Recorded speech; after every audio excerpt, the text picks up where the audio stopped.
നിങ്ങളുടെ എക്സാം പറഞ്ഞിട്ട് പഠിച്ചിട്ടുണ്ടല്ലോ അല്ലേ? Yes ma'am. ആ അപ്പൊ നിങ്ങൾ പഠിച്ചത് നമുക്കൊരു സാറ്റിസ്ഫാക്ഷൻ കിട്ടണ്ടേ? ഈ രണ്ടിനും കൂടി മാർക്ക് ഞാൻ ഈ ആഴ്ച വിടാം കേട്ടോ. കഴിഞ്ഞ പരീക്ഷേൻ്റെയും കൂടി കുറച്ചും കൂടി നോക്കാണ്ട് ഇതും കൂടി ഉണ്ട്. അപ്പൊ രണ്ടും ഒരുമിച്ച് നോക്കിയിട്ട് രണ്ടിൻ്റെയും മാർക്ക് ഒരുമിച്ച് വിട്ടുതരാം.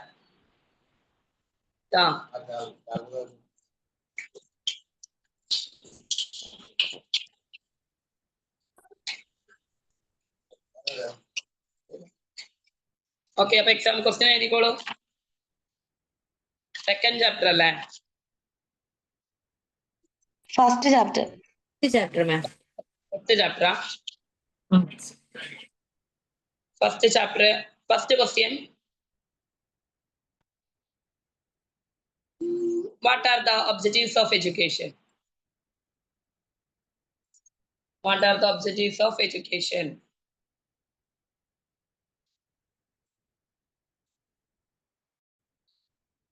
What are the objectives of education?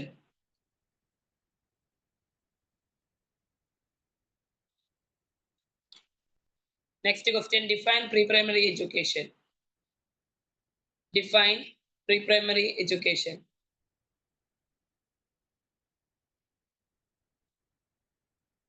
Define pre-primary education.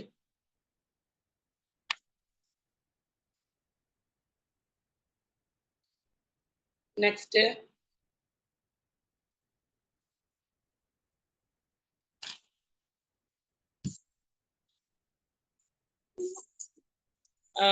demerits of pre-primary education.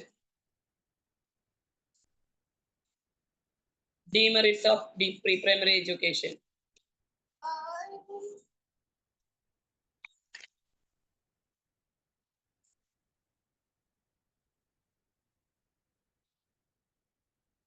What are the need and importance of pre-primary education? Just a points മാത്രം എഴുതിയാൽ മതി കേട്ടോ ഈ ക്വസ്റ്റ്യനിൽ. ഈ question ആൻസറിൽ what are the need and importance of pre-primary education എന്നുള്ളതിന് നമ്മൾ ഒരു 6 പോയിന്റ്സ് പഠിച്ചിട്ടുണ്ടായിരുന്നു. ആ പോയിന്റ്സ് മാത്രം എഴുതിയാൽ മതി, ബാക്കിയുള്ളതൊക്കെ വിശദീകരിക്കണം. ഇത് പോയിന്റ്സ് മാത്രം എഴുതുക. ഓക്കെ, എന്നാലേ നമുക്ക് സമയം തികയുള്ളൂ. ഫസ്റ്റ് ക്വസ്റ്റ്യൻ അത് പോയിന്റ്സ് തന്നെയാണ്, ഒബ്ജക്റ്റീവ്സ് ഓഫ് എഡ്യൂക്കേഷൻ എന്നുള്ളത്. അത് കഴിഞ്ഞ് കഴിഞ്ഞാൽ പ്രീ പ്രൈമറി എഡ്യൂക്കേഷൻ എന്താണെന്നുള്ളതാണ് നെക്സ്റ്റ് ക്വസ്റ്റ്യൻ. അടുത്ത് വന്നത് demerits of pre primary education ആണ്. Last question the need and importance of pre primary education. അതിലെ പോയിന്റ്സ് മാത്രം. ഓക്കെ, ഇത്രയേ ഉള്ളൂ. സ്റ്റാർട്ട് ചെയ്തോളൂ വേഗം. നോക്കരുത്, ഞാൻ പറഞ്ഞത് ഓർമ്മണ്ടല്ലോ, അധ്യാപകരാവാൻ പോകുന്നവരാണ് കള്ളം കാണിക്കരുത്. ബുക്ക് നോക്കി എഴുതാൻ പാടില്ല. സ്വയം പഠിച്ചത് എന്താണോ അത് എഴുതുക. കഴിഞ്ഞ ക്ലാസ്സിൽ എക്സാം എഴുതിയ ഫുൾ എല്ലാവരും ഗ്രൂപ്പിലേക്ക് വിട്ടിട്ടില്ലേ? എല്ലാവരും ഇല്ലേ ഗ്രൂപ്പിൽ? ഞാൻ കുറച്ച് പേരതൊക്കെ കണ്ടു, ബാക്കിയുള്ളവരത് കറക്റ്റ് അല്ലേ? കുറച്ച് പേരത് ഞാൻ നോക്കി, ഇനി കുറച്ച് പേരതും കൂടി ഉണ്ട്.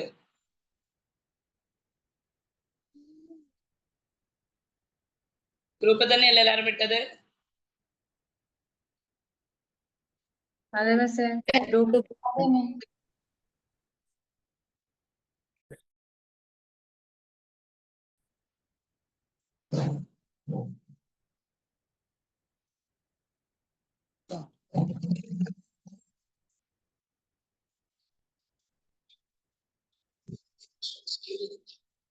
എന്താ മതി?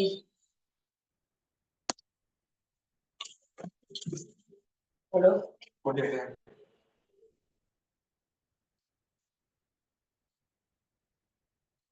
എല്ലാരും വീഡിയോ ഓൺ ചെയ്ത് വെച്ചിരിക്കട്ടാ.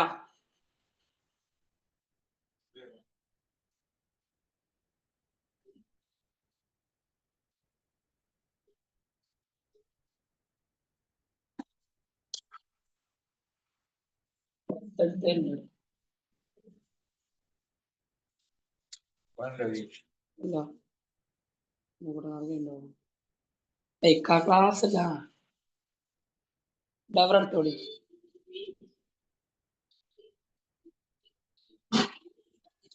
അയ്യേ ഇതെന്താത്? അയ്യോ ഇതെന്താ ഷാജേട്ടാ? മീൻ വെള്ളം അതില് പറഞ്ഞിട്ട്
ഹലോ മിസ്, ഓ എന്താടാ ഇത്തിരി ലേറ്റ് ആയി. ക്വസ്റ്റ്യൻ തന്നോ?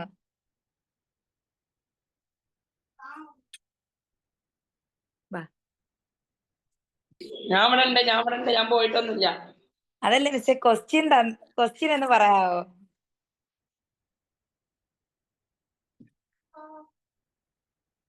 ക്വസ്റ്റ്യൻ നീ പറയണോ? ആ ഒന്ന് പറയാം. ഞാൻ സോറി മിസ്, ഇച്ചിരി ലേറ്റ് ആയി പോയി ക്ലാസ്സിൽ കയറാൻ, ടൈം നോക്കിയില്ല. പറയാം. കോള് കട്ടായിട്ടേ ക്ലിയർ ആവാത്തതാ. ആ ഓക്കെ. പറഞ്ഞുതരാം, ഒന്നുകൂടി പറയട്ടാ. ഫസ്റ്റ് ക്വസ്റ്റ്യൻ, ആ what are the objectives of education? Objectives of education. ആ next. Next question, define pre primary education. Pre primary education. Okay. Next,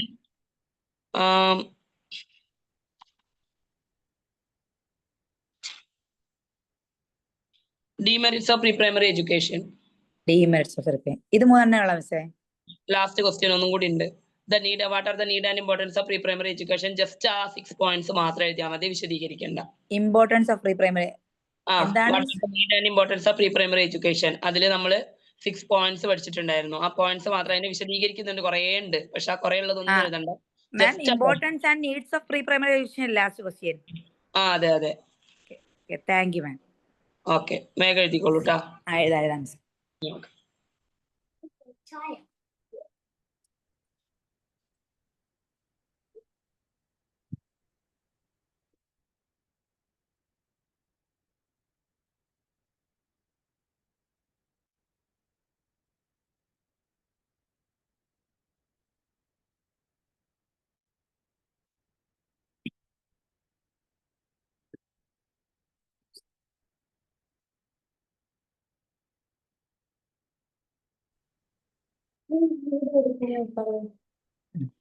അവളോട് മെസ്സേജ് അതെ.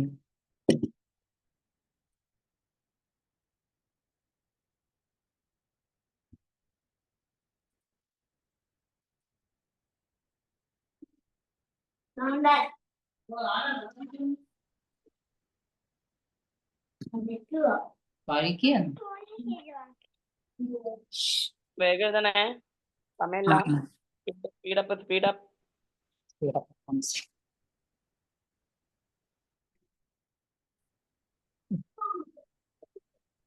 ഇത് കഴിഞ്ഞിട്ടാണ് നമുക്ക് ക്ലാസ് എടുക്കാൻ. നാലെങ്കിലും ഒന്ന് പഠിച്ചോട്ടെ വെച്ചിട്ട് ഞാൻ വേഗം പഠിച്ചോളാൻ പറഞ്ഞു. എക്സാം നടത്താന്ന് വിചാരിച്ചു.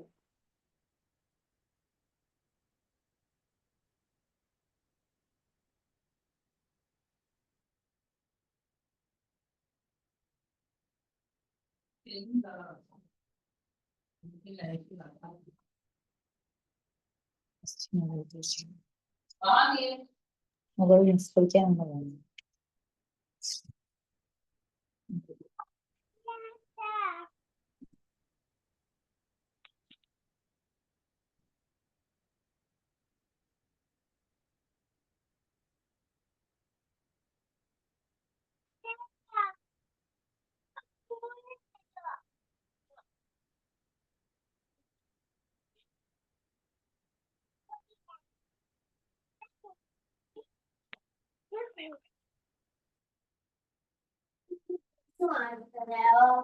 ഇപ്പൊ സമയം ഇച്ചിരി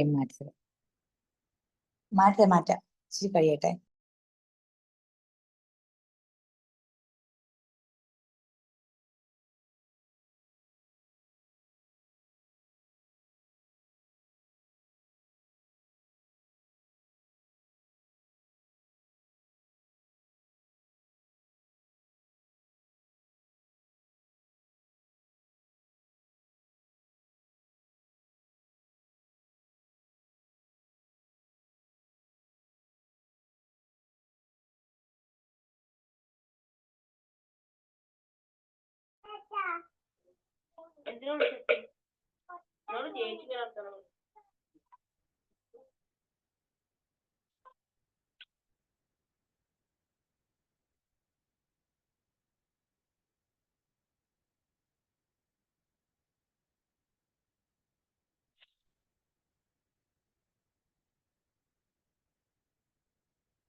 കഴിഞ്ഞോ?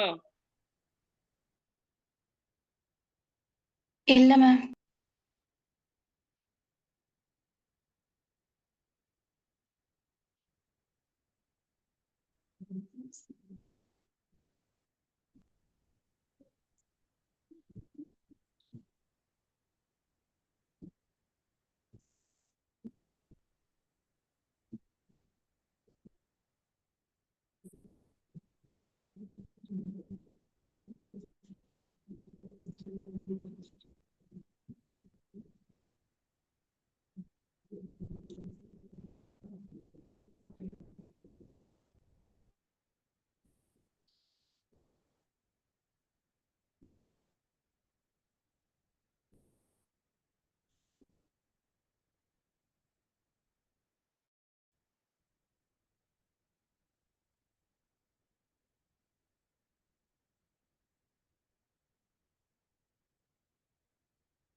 മിസ് ഈ second question long answer type ആണ് അതാ ഷോർട്ട് ആയിട്ട് ആ ഡെഫിനിഷൻ മാത്രം എഴുതിയാൽ മതിയാ പ്രീ പ്രൈമറി എഡ്യൂക്കേഷൻ? എന്താടാ? മിസ് രണ്ടാമത്തെ ചോദ്യം ജസ്റ്റ് ഡെഫിനിഷൻ മാത്രം എഴുതിയാൽ മതി അതാ ലോങ് ആൻസർ ടൈപ്പ് ആണോന്ന് ചോദിച്ചതാ മൊത്തം എഴുതണം പ്രീ പ്രൈമറി. പ്രധാനപ്പെട്ട പോയിന്റ് മാത്രം എഴുതിയാൽ മതി. ഓക്കെ. അതുകൊണ്ട് ആ മുറിയിലുണ്ട് ചെറുക്ക ഇതാ ലൈറ്റ് ആയിരുന്നു.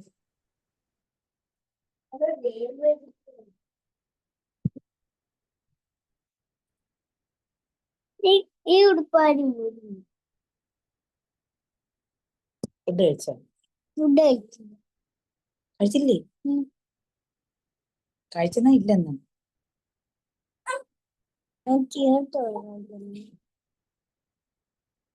ചീരത്തോട് കഴിക്കണം. വേണ്ട.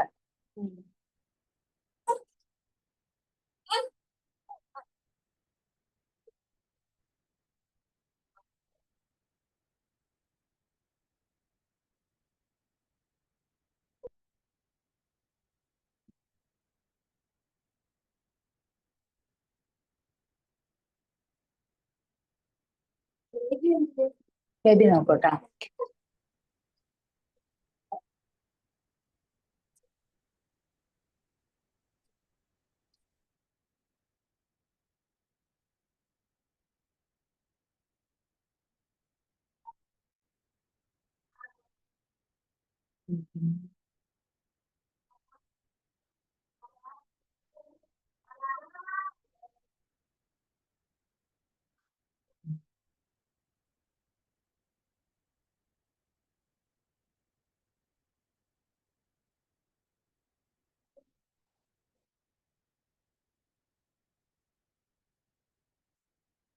സാക്കു കുഞ്ഞാടത്ത് പോയി പറ. സാക്കു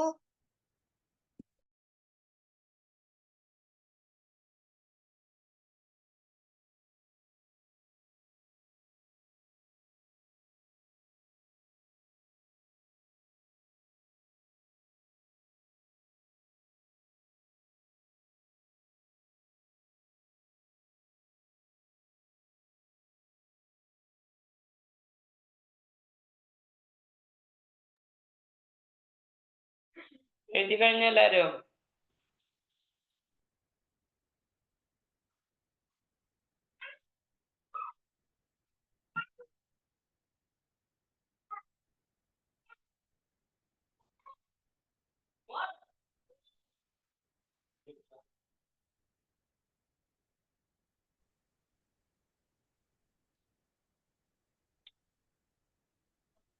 ജാസ്മിന് ചെറിയ കുഞ്ഞുണ്ടോ?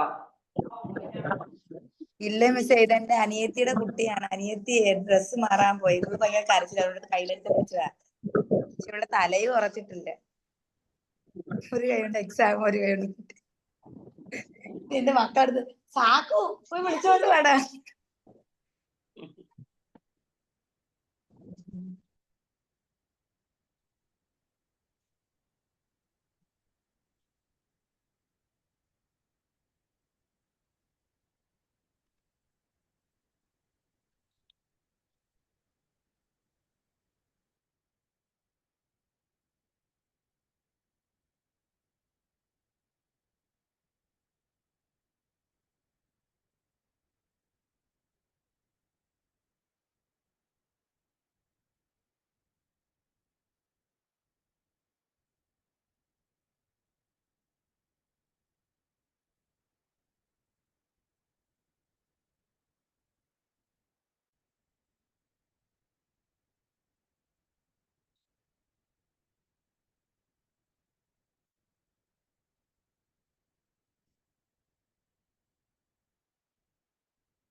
മാം ഹലോ ഹലോ പറ നമ്മള് ഈ മൂന്നാമത്തെയും നാലാമത്തെയും ക്വസ്റ്റ്യന്റെ പ്രധാനപ്പെട്ട പോയിന്റ്സ് മാത്രം മതി, അത് എക്സ്പ്ലെയിൻ ചെയ്യണോ? ലാസ്റ്റത്തെ എക്സ്പ്ലെയിൻ ചെയ്യേണ്ട പോയിന്റ്സ് മാത്രം എഴുതിയാൽ മതി. മൂന്നാമത്തെയോ? Demerits of pre primary education. അതിലതിനകത്ത് എഴുതാനില്ലല്ലോ, ഇതല്ലേ ഉള്ളൂ, അത് എഴുതിക്കോ. പക്ഷേ need and importance of pre primary education ആണ് ഒരുപാട് എഴുതാനുള്ളത്. അതുകൊണ്ടാണ് ഞാൻ പോയിന്റ്സ് മാത്രം എഴുതിയാൽ മതി പറഞ്ഞത്. മറ്റേല് ഡിമെറിറ്റ്സിൽ കുറച്ചേ ഉള്ളൂ, ഓരോരോ സെന്റൻസ് മാത്രമേ ഉള്ളൂ ഓരോന്നില്. അപ്പൊ അത് എഴുതണമായിരുന്നു, എക്സ്പ്ലെയിൻ ചെയ്ത് എഴുതണം അല്ലേ? ആ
കിട്ടുന്നല്ലോ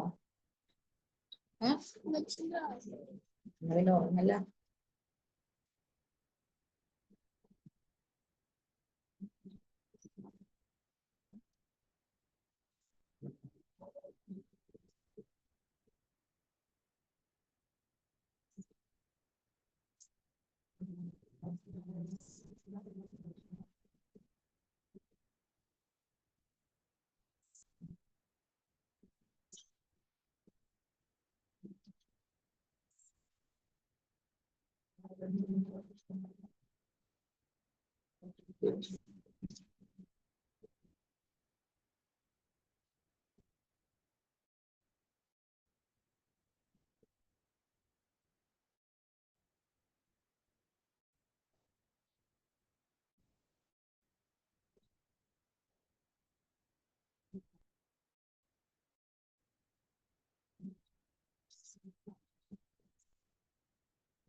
സമയം കഴിഞ്ഞു.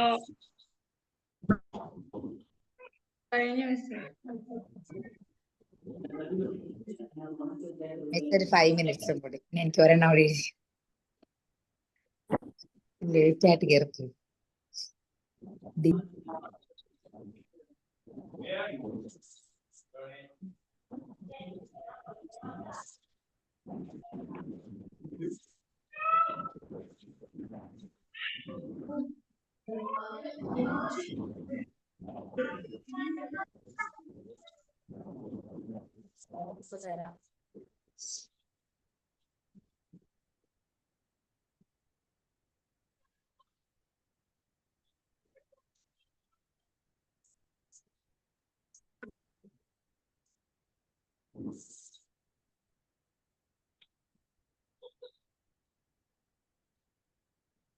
ഒന്നല്ലേ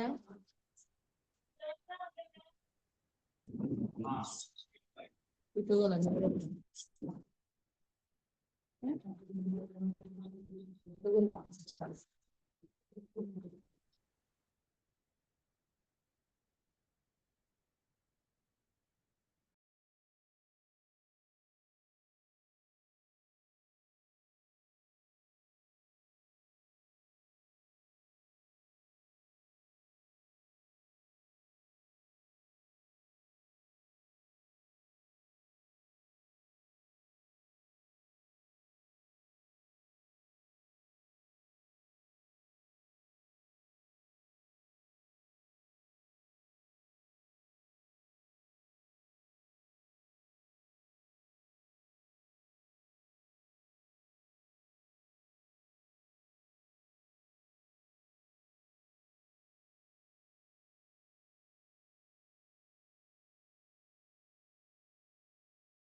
കഴിഞ്ഞു മിസ്സേ.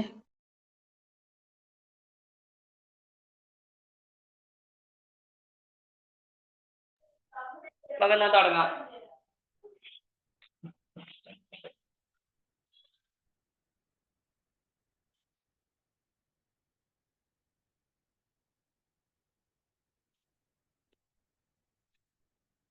എഴുതിയില്ല എല്ലാവരും നന്നായിട്ട്? യെസ്.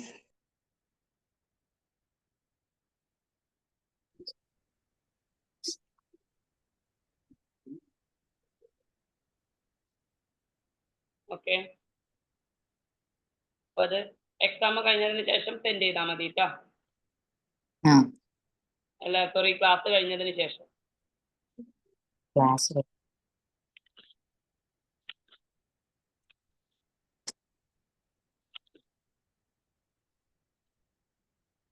ഓക്കെ, അപ്പൊ നമ്മുടെ ചാപ്റ്റർ കഴിഞ്ഞിരുന്നില്ല കഴിഞ്ഞ ക്ലാസ്സില്?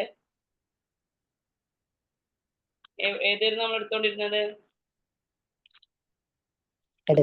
അഞ്ചാമത്തെ പാഠം ചൈൽഡ് ആൻഡ് ലേണിംഗ്.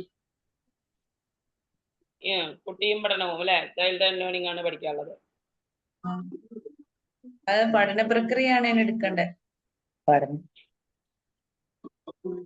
പഠന പ്രക്രിയ എടുക്കാനുണ്ട്. രണ്ടാമത്തെ പേജ് 34ാമത്തെ പേജ് മിസ്സേ.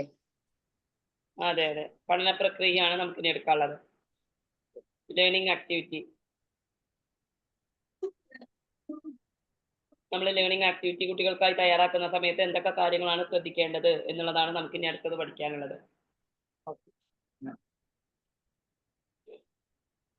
മറ്റു കുട്ടികളുമായും വസ്തുക്കളുമായും സംവദിക്കുന്നതിലൂടെ ഫലപ്രദമായ പഠനം നടക്കേണ്ടതുണ്ട്. അതിനാൽ ഇത്തരം പ്രവർത്തനങ്ങൾ പഠന പ്രക്രിയയിൽ ഒരുക്കേണ്ടതുണ്ട്. കുട്ടികൾക്ക് മുതിർന്നവർ കരുതുന്നതിനേക്കാൾ പഠനശേഷിയുണ്ട്, എങ്കിലും അവരുടെ പ്രായവും പഠനവും തമ്മിൽ ബന്ധപ്പെട്ടിരിക്കുന്നു. അതിനാൽ പഠനാനുഭവങ്ങൾ കുട്ടിയുടെ നിലവാരത്തിന് അനുയോജ്യമായിരിക്കണം. എന്താ പറഞ്ഞിട്ടുള്ളത്? മറ്റു കുട്ടികളുമായും വസ്തുക്കളുമായും സംവദിക്കുന്നതിലൂടെ ഫലപ്രദമായ പഠനം എന്ത് ചെയ്യുന്നുണ്ട്, നടക്കേണ്ടതുണ്ട് എന്ന്. അല്ലെ, മറ്റു കുട്ടികളുമായിട്ട്, തന്റെ ക്ലാസ്സിലുള്ള മറ്റു കുട്ടികളുമായിട്ട് അല്ലെ, വസ്തുക്കളുമായിട്ടൊക്കെ ഇടപഴകുന്നതിലൂടെ എന്ത് ചെയ്യും, ഫലപ്രദമായിട്ടുള്ള ഒരു പഠനം അല്ലെ, വളരെ യൂസ്ഫുൾ ആയിട്ടുള്ള ഒരു പഠനം എന്ത് ചെയ്യും, അവിടെ നടക്കും. അതിന്റെ പ്രവർത്തനങ്ങൾ പഠന പ്രക്രിയയിൽ നമ്മൾ എന്ത് ചെയ്യണം, ഉൾപ്പെടുത്തണം അല്ലെ. മറ്റു കുട്ടികളുമായും വസ്തുക്കളുമായിട്ടും ഇടപഴകാൻ തക്ക രീതിയിലുള്ള ലേണിംഗ് ആക്ടിവിറ്റീസ് എന്ത് ചെയ്യണം, കുട്ടികൾക്ക് കൊടുക്കണം എന്ന്. ഗ്രൂപ്പ് ആക്ടിവിറ്റീസ് ഒക്കെ അവിടെ ഉദ്ദേശിക്കുന്നത് ഗ്രൂപ്പ് ആക്ടിവിറ്റീസ് കാര്യങ്ങളൊക്കെയാണ്. പിന്നെ പലതരത്തിലുള്ള ലേണിംഗ് എയ്ഡ്സ് ഒക്കെ ഉപയോഗിച്ച് കുട്ടികൾ പഠിക്കുന്നതിനെ കുറിച്ചാണ് അവിടെ പറയുന്നത്. ഫസ്റ്റത്തെ പോയിന്റ് ക്ലിയർ അല്ലേ? Okay okay, next. കുട്ടികൾക്ക് മുതിർന്നവർ കരുതുന്നതിനേക്കാൾ പഠനശേഷി. നമ്മൾ വിചാരിക്കുക കുട്ടിക്ക് ഒന്നും അറിയില്ല എന്നൊക്കെ, പക്ഷെ അപ്പൊ മുതിർന്നവരെക്കാൾ പഠനശേഷി ആർക്കുണ്ടാവും, കുട്ടികൾക്കുണ്ടാവും. എങ്കിലും അവരുടെ പ്രായവും പഠനവും തമ്മിൽ എന്തുണ്ട്, ബന്ധപ്പെട്ടിരിക്കുന്നുണ്ട്. അതിനാൽ പഠനാനുഭവങ്ങൾ കുട്ടിയുടെ നിലവാരത്തിന് അനുയോജ്യമായിരിക്കണം. മുതിർന്ന ആളാണ് പഠനാനുഭവം തയ്യാറാക്കുന്നത്, ലേണിംഗ് ആക്ടിവിറ്റി തയ്യാറാക്കുന്നതെങ്കിൽ പോലും നമ്മൾ കുട്ടികളുടെ നിലവാരത്തിനനുസരിച്ചായിരിക്കണം ലേണിംഗ് ആക്ടിവിറ്റി തയ്യാറാക്കേണ്ടത്, നമ്മുടെ നിലവാരത്തിനല്ല. നമ്മുടെ നിലവാരത്തിന് തയ്യാറാക്കി കഴിഞ്ഞാൽ കുട്ടികൾക്ക് അത് എന്ത് ചെയ്യാൻ പറ്റില്ല, ക്യാച്ച് ചെയ്യാൻ പറ്റില്ല. അപ്പോൾ കുട്ടികളുടെ നിലവാരത്തിനാണ് നമ്മൾ എന്ത് ചെയ്യേണ്ടത്, ലേണിംഗ് ആക്ടിവിറ്റി തയ്യാറാക്കേണ്ടത്. നെക്സ്റ്റ്, മറ്റുള്ളവരിൽ നിന്ന് ചിലത് കേൾക്കുന്നത് കൊണ്ട് മാത്രം പഠനം നടക്കുന്നില്ല. കുട്ടിക്ക് ചിന്തിക്കാനും താരതമ്യം ചെയ്യാനും കാരണം കണ്ടെത്താനും വിവരങ്ങൾ ശേഖരിക്കാനും ക്രമപ്പെടുത്താനും ഊഹിക്കാനും നിഗമനത്തിലെത്താനും വിവിധ മാർഗങ്ങളിലൂടെ പ്രകടിപ്പിക്കാനും അവസരം നൽകണം. മറ്റുള്ളവരിൽ നിന്ന് ചിലത് കേൾക്കുന്നത് കൊണ്ട് മാത്രം അവിടെ എന്ത് ചെയ്യൂല, പഠനം നടക്കൂല. നമ്മളും ഇങ്ങനെ വയലോരാതെ കുറെ കാര്യങ്ങൾ പറഞ്ഞു കൊടുത്തുകൊണ്ട് മാത്രം കുട്ടി എന്ത് ചെയ്യുന്നില്ല, അവിടെ പഠിക്കൂല, അവിടെ പഠനം നടക്കുന്നില്ല. കുട്ടി സ്വയം കാര്യങ്ങൾ ചെയ്യുമ്പോഴാണ് കുട്ടി എന്ത് ചെയ്യുന്നത്, പഠിക്കുന്നത്. അപ്പൊ എന്തിനൊക്കെയുള്ള അവസരങ്ങളാണ് നമ്മൾ കുട്ടിക്ക് പഠിക്കാൻ വേണ്ടിയിട്ട് തയ്യാറാക്കി കൊടുക്കേണ്ടത്? കുട്ടിക്ക് ചിന്തിക്കാന്, താരതമ്യം ചെയ്യാന് അല്ലെ, ഒന്നിന് രണ്ട് വസ്തുക്കളെ തമ്മിൽ താരതമ്യം ചെയ്യാൻ അല്ലെ, ഏതാണ് നല്ലത്, ഏതാണ് ചീത്ത, അല്ലെങ്കിൽ അതിന്റെ ക്വാളിറ്റീസ് എന്തൊക്കെയാണ്, അതിന്റെ ക്വാളിറ്റീസ് എന്തൊക്കെയാണ്, അങ്ങനെയുള്ള സംഭവങ്ങൾ താരതമ്യം ചെയ്യാന്, കാരണം കണ്ടെത്താൻ, ഒരു കാര്യത്തിന് എന്തുകൊണ്ട് ഇങ്ങനെ സംഭവിച്ചു എന്നുള്ള കാരണം കണ്ടെത്താന്, വിവരങ്ങൾ ശേഖരിക്കാൻ, ഒരു കാര്യത്തെ കുറിച്ചുള്ള പൂർണ്ണമായ വിവരങ്ങൾ ശേഖരിക്കാന്, ക്രമപ്പെടുത്താൻ അല്ലെ, കൃത്യമായിട്ട് അതിനെ ക്രമപ്പെടുത്തിയെടുക്കാന്, ഊഹിക്കാന്, തിങ്ക് ചെയ്യാന്, നിഗമനത്തിലെത്താന്, ഇതിനൊക്കെയുള്ള പിന്നെ വിവിധ മാർഗങ്ങളിലൂടെ അവ പ്രകടിപ്പിക്കാന്, ഇതിനൊക്കെയുള്ള അവസരങ്ങൾ നമ്മൾ എന്ത് ചെയ്യണം, കുട്ടികൾക്ക് കൊടുക്കണം. എന്നാലേ അവരുടെ കഴിവുകൾ വികസിക്കുകയുള്ളൂ. ഓക്കെ. പിന്നെ പറഞ്ഞിട്ടുള്ളത്, നിശ്ചിത സമയത്തിനുള്ളിൽ എത്രമാത്രം പഠനം നടക്കുന്നു എന്ന് കൃത്യമായി പ്രവചിക്കുക പ്രയാസമാണ്. ഇത്ര സമയത്തിനുള്ളിൽ ഇത്ര പഠനം നടക്കുന്നെന്ന് നമുക്ക് പറയാൻ പറ്റൂല അല്ലെ. അപ്പോ പക്ഷെ ടീച്ചർ നടത്തുന്ന ആസൂത്രണം പഠനത്തിന്റെ ആ ഒരു സമയനിബന്ധിതമായിരിക്കണം എന്നൊക്കെ നമ്മൾ പറയില്ല, സമയത്തിനനുസരിച്ചായിരിക്കണം എന്നുള്ളതാണ് ഇവിടെ പറയുന്നത്. ഓക്കെ, അപ്പൊ നിശ്ചിത സമയത്തിനുള്ളിൽ കുട്ടിക്ക് ഇന്ന സമയത്തിനുള്ളിൽ വെച്ചിട്ട് അതിൻ്റെ ഉള്ളിൽ പഠിച്ചു തീർക്കണം എന്ന് പറഞ്ഞു കഴിഞ്ഞാൽ ചിലപ്പോൾ പഠിച്ചു തീർത്തോളണമെന്നില്ല, അല്ലെങ്കിൽ ആ പഠനം അവിടെ നടന്നോളണമെന്നില്ല. പക്ഷെ അധ്യാപിക ഒരു ലേണിംഗ് ആക്ടിവിറ്റി തയ്യാറാക്കുന്ന സമയത്ത് അതിന് കൃത്യസമയം ബേസ്ഡ് ആയിരിക്കണം. കൃത്യസമയം ബേസ് ചെയ്തിട്ടുള്ള ഒരു പിന്നെ ടൈം ഷെഡ്യൂൾഡ് ആയിട്ടുള്ള ഒരു ലേണിംഗ് ആക്ടിവിറ്റി ആയിരിക്കണം നമുക്ക് ആർക്ക് കൊടുക്കേണ്ടത്, കുട്ടിക്ക് കൊടുക്കേണ്ടത്. കുട്ടിക്ക് ചിലപ്പോൾ അത് പാലിക്കാൻ പറ്റിക്കൊള്ളുന്നില്ല, പക്ഷെ അധ്യാപകൻ എന്ത് ചെയ്യണം, അത് കൃത്യമായിട്ട് പറയണം, എന്നാലേ കുട്ടി അതിനനുസരിച്ച് എന്ത് ചെയ്യുള്ളൂ എന്നതാണ്. പിന്നെ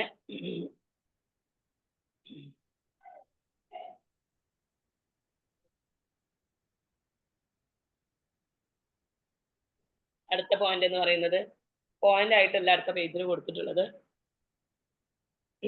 സന്ദർഭങ്ങൾ ഒരുക്കുന്ന സഹായി എന്ന നിലയിലേക്ക് എന്ത് ചെയ്യണം, നമ്മൾ സ്വയം മാറണം. കുട്ടികൾക്ക് അവർക്ക് സ്വയം പഠിക്കാനുള്ള സന്ദർഭങ്ങൾ ഒരുക്കി കൊടുക്കുന്ന ഒരു സഹായി, ഒരു ഹെൽപ്പർ എന്നുള്ള നിലയിലേക്ക് ആര് മാറണം എന്നാണ് പറയുന്നത്, അധ്യാപകൻ മാറണം.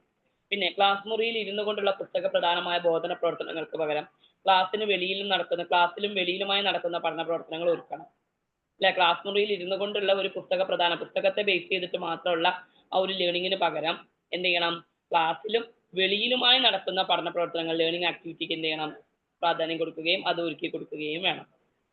വിഷയങ്ങളെ വേർതിരിച്ച് അറകളാക്കുന്നതിന് പകരം സാധ്യമായ സന്ദർഭങ്ങളിലെല്ലാം ഉദ്ഗതിത പ്രവർത്തനങ്ങൾ നടത്തണം. വിഷയങ്ങളെ വേർതിരിച്ച് അറകളാക്കുന്നത് പല പല വിഷയങ്ങളാക്കി വേർതിരിച്ച് പഠിപ്പിക്കുന്നതിന് പകരം സാധ്യമായ സന്ദർഭങ്ങളിലെല്ലാം ഉദ്ഗതിത പ്രവർത്തനങ്ങൾ നടത്തണമെന്ന്. ഉദ്ഗതിത പ്രവർത്തനം എന്ന് പറഞ്ഞാൽ ഇന്റഗ്രേറ്റഡ് ആക്ടിവിറ്റീസ് ആണ്. നമ്മൾ പഠിച്ചതാണ് കുഞ്ഞു കുട്ടികളുടെ പുസ്തകത്തിൽ. നമ്മൾ ഉദ്ഗതിതം 1 ഉദ്ഗതിതം 2 എന്നൊക്കെ പറയുന്നൊക്കെ ഞാൻ പറഞ്ഞു, ഉദാഹരണ സഹിതമൊക്കെ പറഞ്ഞു തന്നതാ. എന്താണ് ഉദ്ഗതിതം എന്ന് പറഞ്ഞു കഴിഞ്ഞാൽ ഉൾച്ചേർന്ന, കൂടിച്ചേർന്ന എന്നുള്ളതാണ്. എല്ലാ വിഷയങ്ങളും ഒരുമിച്ച് ചേർന്ന എന്നുള്ളതാണ് കൂടിച്ചേർന്ന, അതാണ് ഈ ഉദ്ഗതിതം എന്ന് പറഞ്ഞു കഴിഞ്ഞാൽ. അപ്പൊ വിഷയങ്ങളെ വേർതിരിച്ച് പലതരത്തിലാക്കി കുട്ടികൾക്ക് പഠിക്കാൻ കൊടുക്കല്ല, ആ വിഷയങ്ങളെല്ലാം ഒരുമിച്ച് ചേർത്ത് ഉദ്ഗതിത പ്രവർത്തനങ്ങൾ, എല്ലാ വിഷയങ്ങൾക്കും പറ്റിയ ഒരു ആക്ടിവിറ്റി അല്ലെ. ഇപ്പൊ സോഷ്യൽ ആയിക്കോട്ടെ, സയൻസ് ആയിക്കോട്ടെ, മാത്സ് ആയിക്കോട്ടെ, അങ്ങനെ എല്ലാ സബ്ജക്റ്റിനും പറ്റിയ ആക്ടിവിറ്റീസ് എന്ത് ചെയ്യണം, എല്ലാം കൂടി ചേർന്ന ഒരു ആക്ടിവിറ്റി എന്ത് ചെയ്യണം, നമുക്ക് കുട്ടിക്ക് കൊടുക്കാൻ പറ്റണം. അതാണ് പറയുന്നത് ഉദ്ഗതിതം എന്ന്, അല്ലെങ്കിൽ ലേണിംഗ് ഇന്റഗ്രേറ്റഡ് ആക്ടിവിറ്റീസ് എന്ന്. ക്ലിയർ ആണോ? അല്ലാണ്ട് സെപ്പറേറ്റഡ് വിഷയങ്ങൾക്ക് വേറെ വേറെ ആക്ടിവിറ്റീസ് അല്ല നമ്മൾ കൊടുക്കേണ്ടത്, എല്ലാം കൂടി ചേർത്ത് എല്ലാ വിഷയത്തിനും പറ്റുന്ന ആക്ടിവിറ്റി, അതാണ് ഇന്റഗ്രേറ്റഡ് ആക്ടിവിറ്റീസ് എന്ന് പറയുന്നത്.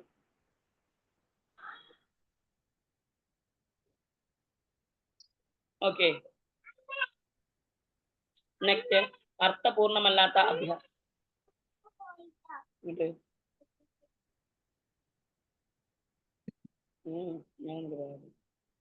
അർത്ഥപൂർണമല്ലാത്ത അഭ്യാസങ്ങൾ, മനഃപ്പാഠമാക്കൽ എന്നിവ ചെയ്യിക്കുന്നതിന് പകരം കുട്ടിയെ ചിന്തിപ്പിക്കുന്ന, കണ്ടെത്തുന്ന ഒരാളായി മാറ്റുക അല്ലെ. അർത്ഥപൂർണമല്ലാത്ത അഭ്യാസങ്ങൾ, വെറുതെ എന്തെങ്കിലും ആക്ടിവിറ്റീസ് കുട്ടിക്ക് കൊടുത്തൊരു കാര്യമില്ല. പിന്നെ മനഃപ്പാഠമാക്കുക, ബൈ ഹാർട്ട് പഠിക്കുക, ഇതൊക്കെ കുട്ടികളെ കൊണ്ട് ചെയ്യിക്കുന്നതിന് പകരം നമ്മൾ എന്ത് ചെയ്യണം, കുട്ടിയെ ചിന്തിപ്പിക്കുന്ന, തിങ്ക് ചെയ്യിപ്പിക്കുന്ന, കണ്ടെത്തുന്ന ഒരാളായി മാറ്റണം നമ്മൾ അല്ലെ. ഒരു ഡിസ്കവർ ആക്കിയ ഒരു പലതരത്തിലുള്ള ഇൻവെൻഷൻസ് ഉണ്ടാവില്ല, പുതിയ പുതിയ കണ്ടെത്തലുകൾ അല്ലെ, അങ്ങനെയുള്ള ഒരാളാക്കിയിട്ടാണ് നമ്മൾ മാറ്റേണ്ടത്. അല്ലാതെ വെറുതെ എന്തെങ്കിലും ആക്ടിവിറ്റീസ് ചെയ്യിപ്പിച്ചതുകൊണ്ടോ അല്ലെങ്കിൽ അത് മനഃപ്പാഠമാക്കിയതുകൊണ്ടോ കാര്യമില്ല. കുട്ടികളെ ചിന്തിക്കാനുള്ള അവസരങ്ങൾ കുട്ടിക്ക് ഉണ്ടാക്കി കൊടുക്കണം അല്ലെ. പിന്നെ അതേപോലെ തന്നെ പലതരത്തിലുള്ള കാര്യങ്ങൾ കണ്ടെത്തുന്ന ഒരാളായിട്ട് മാറ്റണം. പിന്നെ എഴുത്ത് പരീക്ഷയ്ക്ക് മാർക്ക് നേടുക എന്ന ലക്ഷ്യത്തിനപ്പുറം കുട്ടിയുടെ ഭൗതികവും വൈകാരികവും സാമൂഹികവുമായ വികസനത്തിൽ ഊന്നണം. എഴുത്ത് പരീക്ഷ എഴുതി മാർക്ക് മേടിക്കുക എന്നുള്ളത് മാത്രമല്ല ഇവിടെ പ്രധാനം, കുട്ടിയുടെ ഭൗതികവും വൈകാരികവും സാമൂഹികവുമായ വികസനത്തിൽ എന്ത് ചെയ്യണം, അവിടെ പ്രാധാന്യം നൽകണം.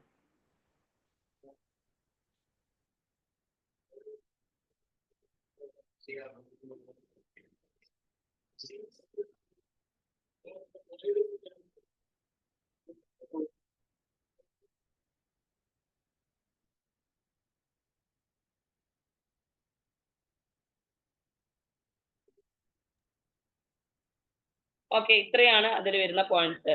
പിന്നെ അതിന്റെ താഴെ കൊടുത്തിട്ടുള്ള കണ്ടോ നിങ്ങള്, സഹകരണാധിഷ്ഠിത പഠനം സാധ്യമാക്കുന്നതിലൂടെ സർഗാത്മക പ്രകടനത്തിനുള്ള സാധ്യതകൾ ഒരുക്കുന്നതിലൂടെ.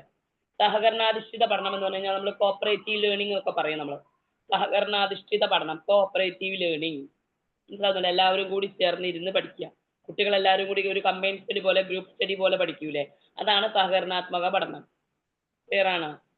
പിന്നെ സർഗാത്മക പ്രകടനത്തിലുള്ള സാധ്യതകൾ, കുട്ടികളുടെ ക്രിയേറ്റീവ് ആയിട്ടുള്ള കാര്യങ്ങൾ, കുട്ടികളുടെ കഴിവുകൾ പ്രകടിപ്പിക്കാനുള്ള അവസരങ്ങൾ നമ്മൾ എന്ത് ചെയ്യണം, ഉണ്ടാക്കി കൊടുക്കണം, സാധ്യതകൾ ഒരുക്കണം. ഇത്രയാണ് ആക്ടിവിറ്റീസ്, പഠന പ്രക്രിയ ലേണിംഗ് ആക്ടിവിറ്റീസ് തിരഞ്ഞെടുക്കുന്ന സമയത്ത് നമ്മൾ ശ്രദ്ധിക്കേണ്ട കാര്യങ്ങൾ. ഇപ്പൊ നിങ്ങൾക്ക് എല്ലാവർക്കും പ്രാക്ടീസ് കഴിഞ്ഞോ? ടീച്ചിങ് പ്രാക്ടീസ് കഴിഞ്ഞോ? ഇല്ല.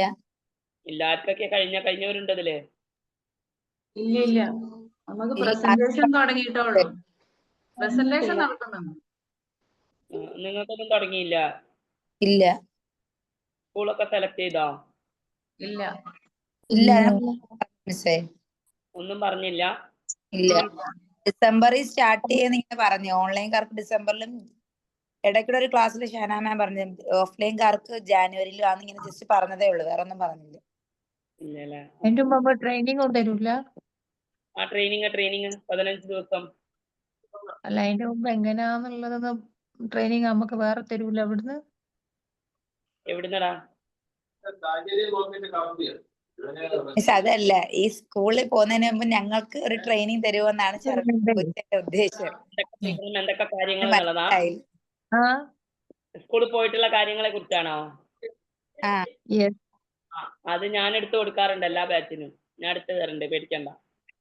പോകുന്നതിന് മുന്നേ ഒരു സെഷൻ ഞങ്ങളോട് പ്രസന്റേഷൻ ചെയ്യാൻ പറഞ്ഞു. ഞങ്ങൾ യൂട്യൂബിലും ഗൂഗിളിലും ഒക്കെ സെർച്ച് ചെയ്തിട്ട് ഞങ്ങൾക്ക് അറിയാവുന്ന പോലെ അങ്ങനെ ചെയ്യുന്ന, അല്ലാതെ ഇപ്പൊ നമ്മൾ ഈ ബുക്സിലുള്ളല്ലേ നമ്മൾ പഠിക്കുന്നുള്ളൂ, വേറൊന്നും ഇല്ലല്ലോ.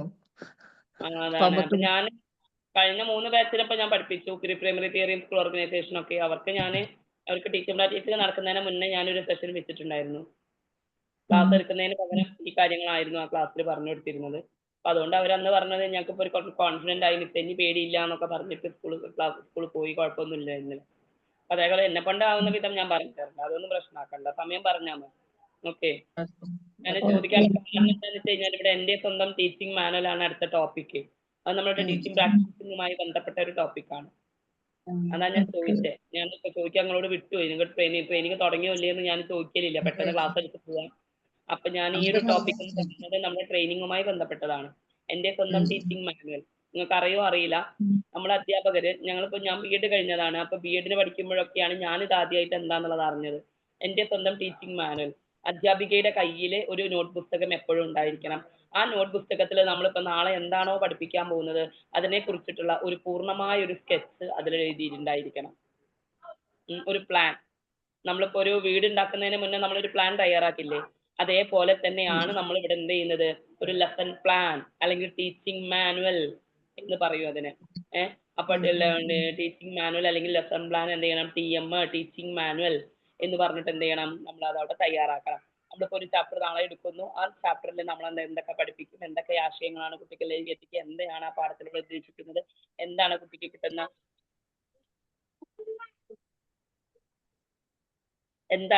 കിട്ടുന്ന മൂല്യം, പിന്നെ എന്തൊക്കെ ലേണിംഗ് ആക്ടിവിറ്റീസ് ആണ് നമ്മൾ കുട്ടിക്ക് കൊടുക്കുക, ഏത് പാഠഭാഗത്തിലേക്ക് കടന്നു പോകുന്നു, അങ്ങനെയുള്ള പിന്നെ എന്തൊക്കെയാ അതിനോട് തുടർ പ്രവർത്തനം, അതിനോട് കൂടി ചേർന്നിട്ടുള്ള ഒരു കുട്ടിക്ക് ഹോംവർക്ക് ആയിട്ട് നമ്മൾ എന്ത് ആക്ടിവിറ്റി കൊടുക്കും, അങ്ങനെയുള്ള കാര്യങ്ങളൊക്കെയാണ് നമ്മൾ ഈ ടീച്ചിങ് മാനുവലിൽ പറയുന്നത്.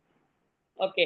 ആദ്യം ഫസ്റ്റ് തന്നെ നമ്മൾ അധ്യാപികയുടെ പേര്, ക്ലാസ്, അധ്യാപികയുടെ പേരെന്താണ്, വിഷയം ഏതാണ്, ഏത് ക്ലാസ്സിലാണ് എടുക്കുന്നത്, ഏത് സബ്ജക്റ്റ് ആണ്, ഏത് ചാപ്റ്റർ ആണ്, ഏത് യൂണിറ്റ് ആണ്, എത്ര സമയമാണ്, അതൊക്കെ നമ്മൾ ഫസ്റ്റ് ഭാഗത്ത് കൊടുക്കും. അത് കഴിഞ്ഞതിന് ശേഷമാണ് നമ്മളുടെ ഒരു കൃത്യമായിട്ടുള്ള ഒരു ആശയം എഴുതുന്നത്. പാഠഭാഗം ഏതാണ്, പാഠഭാഗത്തിന്റെ ആശയം, അതിലെ മൂല്യങ്ങള്, പിന്നെ ഉദ്ദേശ്യങ്ങള്, ലക്ഷ്യങ്ങള്, അതൊക്കെ എഴുതി പിന്നെ അതിന്റെ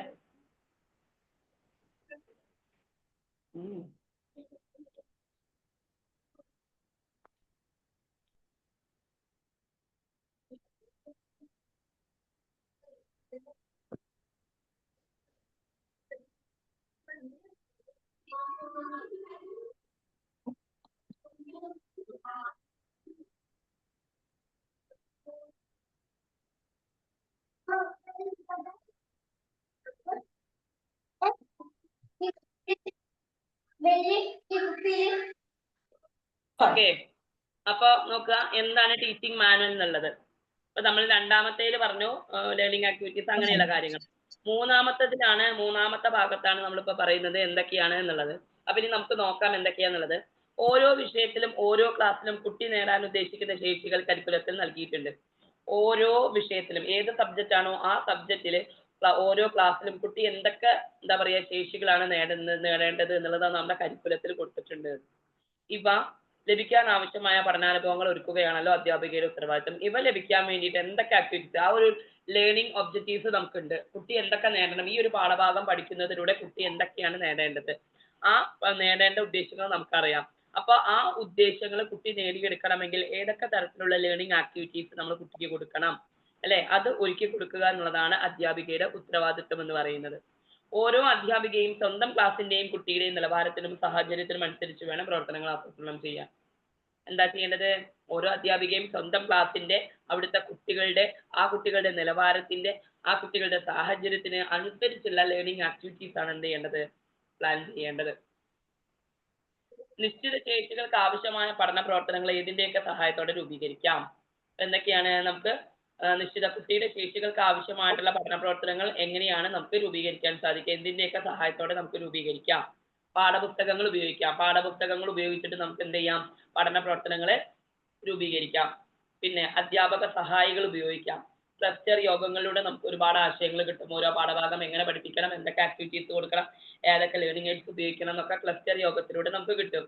പിന്നെ സ്കൂൾ സപ്പോർട്ട് ഗ്രൂപ്പ്, സ്കൂളിൽ നമുക്ക് എന്തെങ്കിലുമൊക്കെ സപ്പോർട്ട് ആയിട്ട് ചെയ്യുന്ന ആൾക്കാരോ അല്ലെങ്കിൽ വസ്തുക്കളൊക്കെ ഉണ്ടെങ്കിൽ അതൊക്കെ ഉപയോഗിക്കാം. പിന്നെ അധ്യാപക സംഗമങ്ങൾ, നമ്മുടെ കൂടെ വർക്ക് ചെയ്യുന്ന, നമ്മുടെ അതേ സബ്ജക്ട് പഠിപ്പിക്കുന്ന ആൾക്കാരുമായിട്ട് നമ്മൾ കൂടിച്ചേരി മിങ്കിൾ ചെയ്യുന്ന സമയത്ത് അവരിൽ നിന്ന് നമുക്ക് എന്ത് ചെയ്യും, ഒരുപാട് ആശയങ്ങൾ കിട്ടും. ഇതൊക്കെ നമുക്ക് എന്ത് ചെയ്യാം, കുട്ടികളെ പഠിപ്പിക്കാൻ വേണ്ടിയിട്ട് നമ്മൾക്ക് ഉപയോഗിക്കാം എന്നാണ് പറയുന്നത്. ഇനി പഠന പ്രവർത്തനങ്ങൾ പറയുന്നതാണ് നമ്മൾ പറഞ്ഞിട്ടുള്ളത്. ഇനി പറയുന്നത് ഫലപ്രദമായ ക്ലാസ് റൂം പ്രവർത്തനം നടക്കണമെങ്കിൽ അധ്യാപികയുടെ വിഭവശേഷി നിരന്തരമായി വർദ്ധിപ്പിക്കുകയും പുനരവലോകനം നടത്തുകയും വേണം. അപ്പൊ ക്ലാസ് റൂം പ്രവർത്തനം ഫലപ്രദമായിട്ട് നടക്കണം എന്നുണ്ടെങ്കിൽ അധ്യാപികയുടെ വിഭവശേഷി, അപ്പൊ നമ്മളിപ്പോ ഈ ഒരു വർഷം നമ്മളിപ്പോ ഒരു ചാപ്റ്റർ പഠിപ്പിച്ചു, അടുത്ത വർഷം അതേപോലെ തന്നെ വള്ളി പുള്ളി വിടാതെ നമ്മൾ പഠിപ്പിക്കലാണോ നമ്മുടെ ലക്ഷ്യം എന്ന് പറയുന്നത്? കാലം മാറുന്ന കോലം മാറണം അല്ലെ, വേണ്ടേ? കാലം മാറുന്നതിനനുസരിച്ച് കോലം മാറണ്ടേ? ഇക്കൊല്ലം ഞാനൊരു പാഠഭാഗം പഠിപ്പിച്ചു, ആ പാഠഭാഗം പഠിപ്പിച്ച് അതേപോലെ കോപ്പി പേസ്റ്റ് ചെയ്ത പോലെ ഞാൻ പറഞ്ഞത് അച്ചടിച്ച് വെച്ചതുപോലെ അടുത്ത കൊല്ലം നമ്മൾ പറയാൻ പറ്റുമോ? മാറൂലേ? നമുക്ക് പല കാര്യങ്ങളും നമുക്ക് ഉപയോഗിക്കാം, പല കാര്യങ്ങളും ഉപയോഗിച്ച് പഠിപ്പിക്കാം, പല രീതിയിൽ പഠിപ്പിക്കാം അല്ലെ? അങ്ങനെയാണ്. അപ്പൊ ഫലപ്രദമായ ക്ലാസ് റൂം പ്രവർത്തനം നടക്കണമെങ്കിൽ അധ്യാപകയുടെ വിഭവശേഷി നിരന്തരമായി വർദ്ധിപ്പിക്കണം. തന്റെ കയ്യിലുള്ള വസ്തുക്കൾ, കുട്ടിക്ക് ആ ഒരു പാഠഭാഗം പഠിപ്പിച്ചു കൊടുക്കാനുള്ള ആശയങ്ങൾ, ടീച്ചിങ് എയ്ഡ്സ്, ലേണിംഗ് എയ്ഡ്സ് എന്തൊക്കെയുണ്ടോ അതൊക്കെ എന്ത് ചെയ്യണം, നിരന്തരം വർദ്ധിപ്പിക്കുകയും അത് പുനരവലോകനം നടത്തുകയും ചെയ്യണം. അതിനെക്കുറിച്ച് കൂടുതൽ ചിന്തിക്കുകയും വേണം. ഇത് ശരിയാണോ, കൂടുതൽ എന്തൊക്കെ ആഡ് ചെയ്യാൻ പറ്റും, അങ്ങനെയുള്ളത്. ഇത്തരം വിലയിരുത്തൽ ഓരോ ദിവസവും കുറിച്ച് വെക്കണം. നമ്മൾ എന്ത് ചെയ്യണം, ഈ വിലയിരുത്തൽ നമ്മൾ എന്ത് ചെയ്യണം, ഓരോ ദിവസവും അധ്യാപിക എന്ത് ചെയ്യണം, ഒരു പുസ്തകത്തിൽ കുറിച്ച് വെക്കണം. ഇങ്ങനെ വരുമ്പോൾ ധാരണകൾ, അധ്യാപികയുടെ തയ്യാറെടുപ്പുകൾ, ആസൂത്രണങ്ങള്, വിലയിരുത്തലുകൾ എന്നിവയെല്ലാം അടങ്ങിയ ഒരു രേഖ ആവശ്യമായി വരുന്നു. അപ്പൊ ഇങ്ങനെയാവുന്ന സമയത്ത് അധ്യാപികയ്ക്ക് കുട്ടികളെ കുറിച്ചുള്ള ധാരണകൾ, അധ്യാപികയുടെ തയ്യാറെടുപ്പ് എങ്ങനെയാണ്, കുട്ടിയെ പഠിപ്പിക്കാൻ വേണ്ടിയിട്ട് അധ്യാപിക എങ്ങനെയാണ് പ്ലാൻ ചെയ്തത്, ആസൂത്രണങ്ങൾ എങ്ങനെയൊക്കെയാണ്, കുട്ടികളെ നമ്മൾ എങ്ങനെയാണ് വിലയിരുത്തിയത്, കുട്ടികളുടെ പെർഫോമൻസിനെ എങ്ങനെയാണ് നമ്മൾ വിലയിരുത്തിയത്, ഇവയെല്ലാം അടങ്ങിയ ഒരു രേഖ ആരുടെ കയ്യിലുണ്ടാവണം, അധ്യാപികയുടെ കയ്യിലുണ്ടാവണം. ഇതാണ് എൻ്റെ സ്വന്തം ടീച്ചിങ് മാനുവൽ. ആ രേഖയ്ക്ക് പറയുന്ന പേരാണ് എന്ത്, എൻ്റെ സ്വന്തം ടീച്ചിങ് മാനുവൽ എന്ന്. ഓക്കെ, ഇതിന്റെ ആദ്യ ഭാഗത്ത് ടീച്ചറുടെ ബയോഡാറ്റ ഞാൻ പറഞ്ഞു, അധ്യാപികയുടെ പേര്, ക്ലാസ്, ഡിവിഷൻ അല്ലെ, ഏത് സബ്ജക്റ്റ് ആണ്, അങ്ങനെയുള്ള കാര്യങ്ങൾ, അധ്യാപികയുടെ ബയോഡാറ്റ. പിന്നെ കുട്ടിയെ കുറിച്ചുള്ള ധാരണ അല്ലെ, കുട്ടികൾ എങ്ങനെയാണ്, കുട്ടിയെ കുറിച്ചുള്ള ധാരണ എന്ന് പറയുമ്പോൾ കുട്ടികളെ കുറിച്ചുള്ള കാര്യങ്ങൾ. പിന്നെ അധ്യാപനത്തെ കുറിച്ചുള്ള സങ്കല്പങ്ങൾ തുടങ്ങിയവ നൽകാം അല്ലെ. അപ്പൊ നമുക്ക് കുട്ടികളെ കുറിച്ച് നമ്മുടെ ധാരണ എന്താണെന്ന് അധ്യാപികയുടെ ഡീറ്റെയിൽസ് കൊടുക്കുക. അധ്യാപികയുടെ പേര്, ക്ലാസ്, അധ്യാപികയുടെ പേര്, ഏതാണ് സബ്ജക്ട്, സ്പെസിഫൈ ചെയ്ത സബ്ജക്ട് ഏതാണ്, ക്വാളിഫിക്കേഷൻ എന്താണ്, ഏത് ക്ലാസ്സാണ് പഠിപ്പിക്കുന്നത്, ഏതാണ്, അങ്ങനെയുള്ള കാര്യങ്ങൾ. അത് കഴിഞ്ഞതിന് ശേഷം കുട്ടിയെ കുറിച്ച് അല്ലെങ്കിൽ കുട്ടികളെ കുറിച്ച് അധ്യാപികയുടെ ധാരണകൾ എഴുതണം. പിന്നെ അധ്യാപനത്തെ കുറിച്ചുള്ള സങ്കല്പങ്ങൾ, ഇതാണ് ഫസ്റ്റത്തത്. അധ്യാപകനാവാൻ അല്ലെങ്കിൽ ഒരു അധ്യാപികയാവാൻ തന്നെ സ്വാധീനിച്ച ഘടകങ്ങൾ, തന്നെ പ്രേരിപ്പിച്ച ഘടകങ്ങൾ, അല്ലെങ്കിൽ അധ്യാപക എങ്ങനെയായിരിക്കണം, അതിനെക്കുറിച്ചുള്ള അധ്യാപികയുടെ സങ്കല്പങ്ങളാണ് ഫസ്റ്റത്തെ ഭാഗത്ത്. ടീച്ചിങ് മാനുവലിന്റെ ഫസ്റ്റത്തെ ഭാഗത്ത് എന്താ, ടീച്ചറുടെ ബയോഡാറ്റ, കുട്ടിയെ കുറിച്ചുള്ള ധാരണ, അധ്യാപനത്തെ കുറിച്ചുള്ള സങ്കല്പങ്ങൾ. ഇത് മൂന്നുമാണ് ഫസ്റ്റത്തെ ഭാഗത്ത്, ടീച്ചിങ് മാനുവലിന്റെ ഫസ്റ്റത്തെ ഭാഗത്ത് വരിക. ക്ലിയർ ആണോ? അതെ, ക്ലിയർ ആണ്. ഓക്കെ. യെസ്. രണ്ടാം ഞാൻ പോണതാട്ടോ. ടീച്ചിങ് പ്രാക്ടീസിങ് നിങ്ങൾ ചെയ്യേണ്ട സാധനമാണിത്. അതുകൊണ്ട് സൂക്ഷിച്ച് ശ്രദ്ധിച്ചിരുന്നോളാം.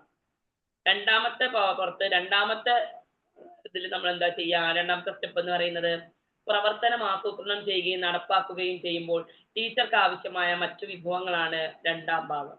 നമ്മൾ ആക്ടിവിറ്റീസ് പ്ലാൻ ചെയ്യും. ഇന്ന കാര്യങ്ങൾ പഠിപ്പിക്കുമ്പോൾ ഇന്ന കാര്യങ്ങളിലൂടെ പഠിപ്പിക്കണം, ഇന്ന ആക്ടിവിറ്റീസ് കൊടുക്കണം, അത് നമ്മൾ പ്ലാൻ ചെയ്യും. ഒരു ആശയം പഠിപ്പിക്കുമ്പോൾ ഏത് രീതിയിൽ നമ്മൾ അത് പഠിപ്പിക്കും, ഏത് ആക്ടിവിറ്റി നമ്മൾ ഉപയോഗിക്കും, ഏത് ടീച്ചിങ് എയ്ഡ് നമ്മൾ ഉപയോഗിക്കും, അപ്പൊ നമ്മൾ പ്ലാൻ ചെയ്യും അല്ലെ. അപ്പൊ നമ്മൾ എങ്ങനെയാ, ഞാൻ നിങ്ങളോട് പറഞ്ഞു, നിങ്ങൾ ക്ലാസ് റൂമിനകത്ത് പോകുമ്പോൾ നിങ്ങളുടെ കയ്യിൽ മരുന്നില്ലെങ്കിൽ കൈവിട്ട് പോകുന്നു. മരുന്നെന്താ? കുടിക്കാനുള്ള മരുന്നാ?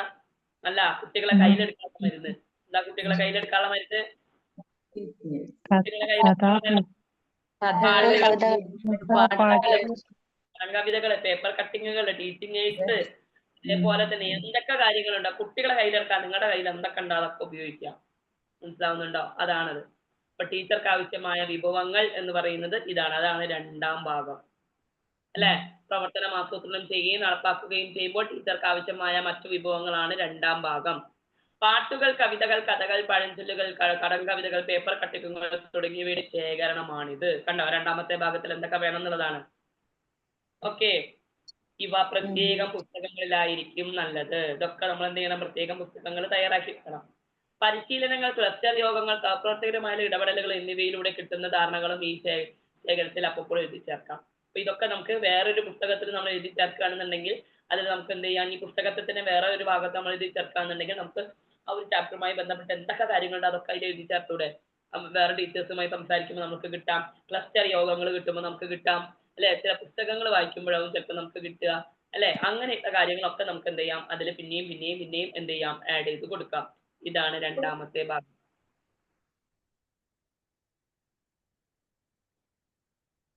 അടുത്തത് നോക്കൂ. ഓരോ പഠനത്തിനും വേണ്ടിയുള്ള പ്രവർത്തനാസൂത്രണമാണ് മൂന്നാം ഭാഗം. എന്താണ്?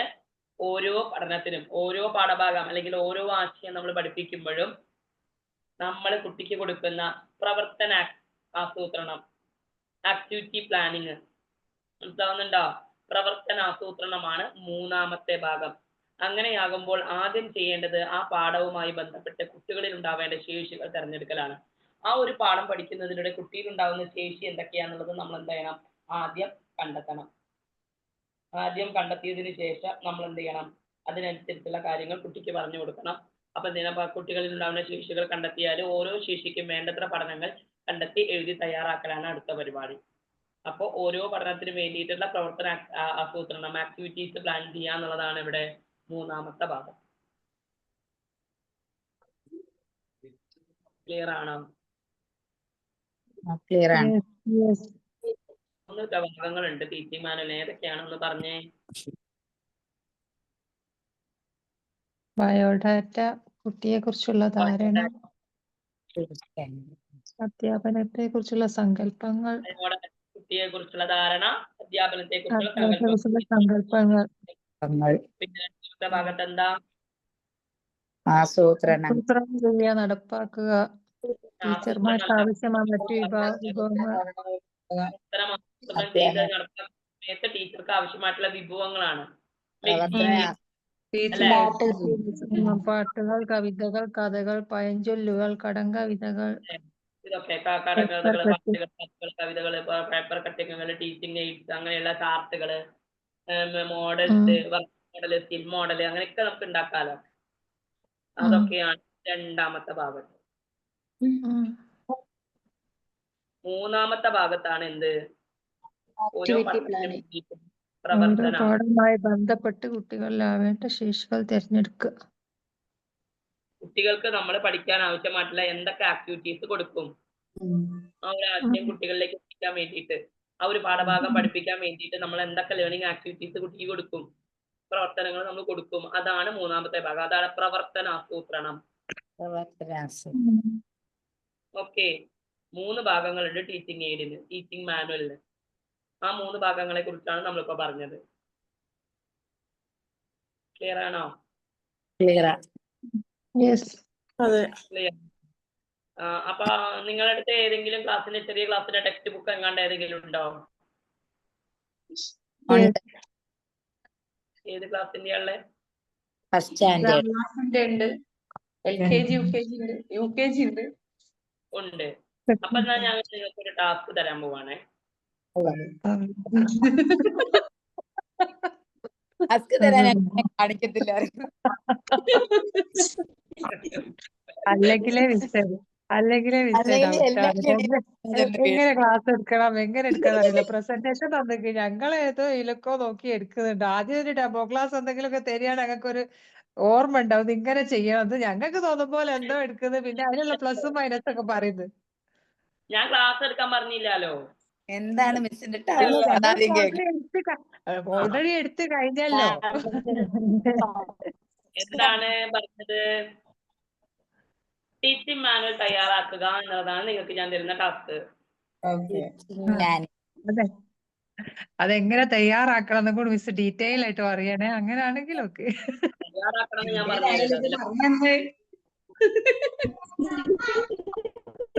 അതിന്റെ എന്തെങ്കിലും ഒരു മോഡൽ ഇട്ട് തരുവോ ഗ്രൂപ്പില്? അത് നോക്കിട്ട് നമ്മള് ചെയ്യാറുണ്ട്. ഫോട്ടോ വേണ്ട, ഡീറ്റെയിൽ ആയിട്ട് പറഞ്ഞു തന്നാ മതി. ഫോട്ടോ ഒന്നും എല്ലാരും സ്വയം അങ്ങ് പോകും. പിന്നെ എന്നിട്ട് ഞങ്ങൾ സെർച്ച് ചെയ്യാൻ പോണോ? ഓക്കെ, ഞാൻ പറയാം, ശ്രദ്ധിക്കാം. ഫസ്റ്റ് ഭാഗത്ത് ഞാനിപ്പോ പറഞ്ഞ ബയോഡാറ്റ നിങ്ങളെ കുറിച്ച് എഴുതും. നിങ്ങൾ ഫസ്റ്റ് പേജ് നിങ്ങളെ കുറിച്ച് എഴുതും. നിങ്ങളുടെ പേര്, നിങ്ങൾ സ്പെസിഫൈ ചെയ്യുന്ന സബ്ജക്ട്, നിങ്ങൾ ഏത് വിഷയമാണ് പഠിപ്പിക്കുന്നത്, അത് ഏത് ക്ലാസ് ആണ് എടുക്കാൻ പോകുന്നത്, അത് അങ്ങനെയുള്ള കാര്യങ്ങള്.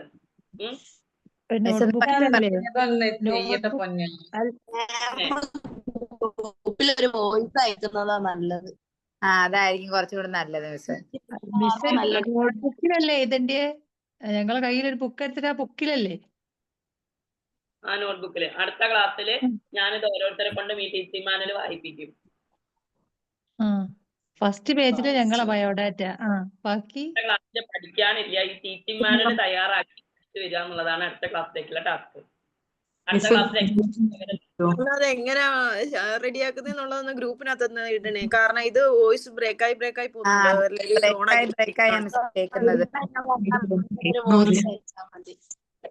ഞങ്ങളെ ഡൗട്ട് കൂടെ ക്ലിയർ ചെയ്ത് പോണേ. വോയിസ് വിട്ട് മാത്രം ടീച്ചിങ് മാനുവൽ തയ്യാറാക്കേണ്ടത് എങ്ങനെയാണെന്ന്. ടീച്ചിങ് മാനുവൽ തയ്യാറാക്കേണ്ടത് എങ്ങനെയാണെന്ന് ഞാൻ ഗ്രൂപ്പിൽ സെൻഡ് ചെയ്യാം.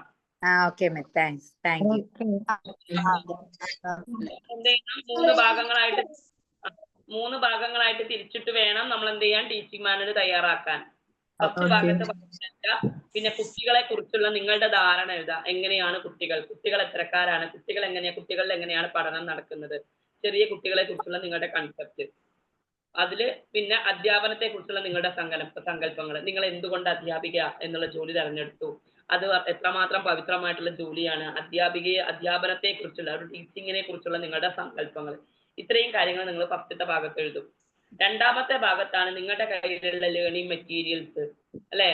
ടീച്ചർക്ക് ആവശ്യമായിട്ടുള്ള വിഭവങ്ങളാണ്. പ്രവർത്തനം ആസൂത്രണം ചെയ്യുന്ന സമയത്ത് എന്തൊക്കെ ലേണിംഗ് മെറ്റീരിയൽസ് നമ്മൾ ഉപയോഗിക്കും എന്നുള്ളത്.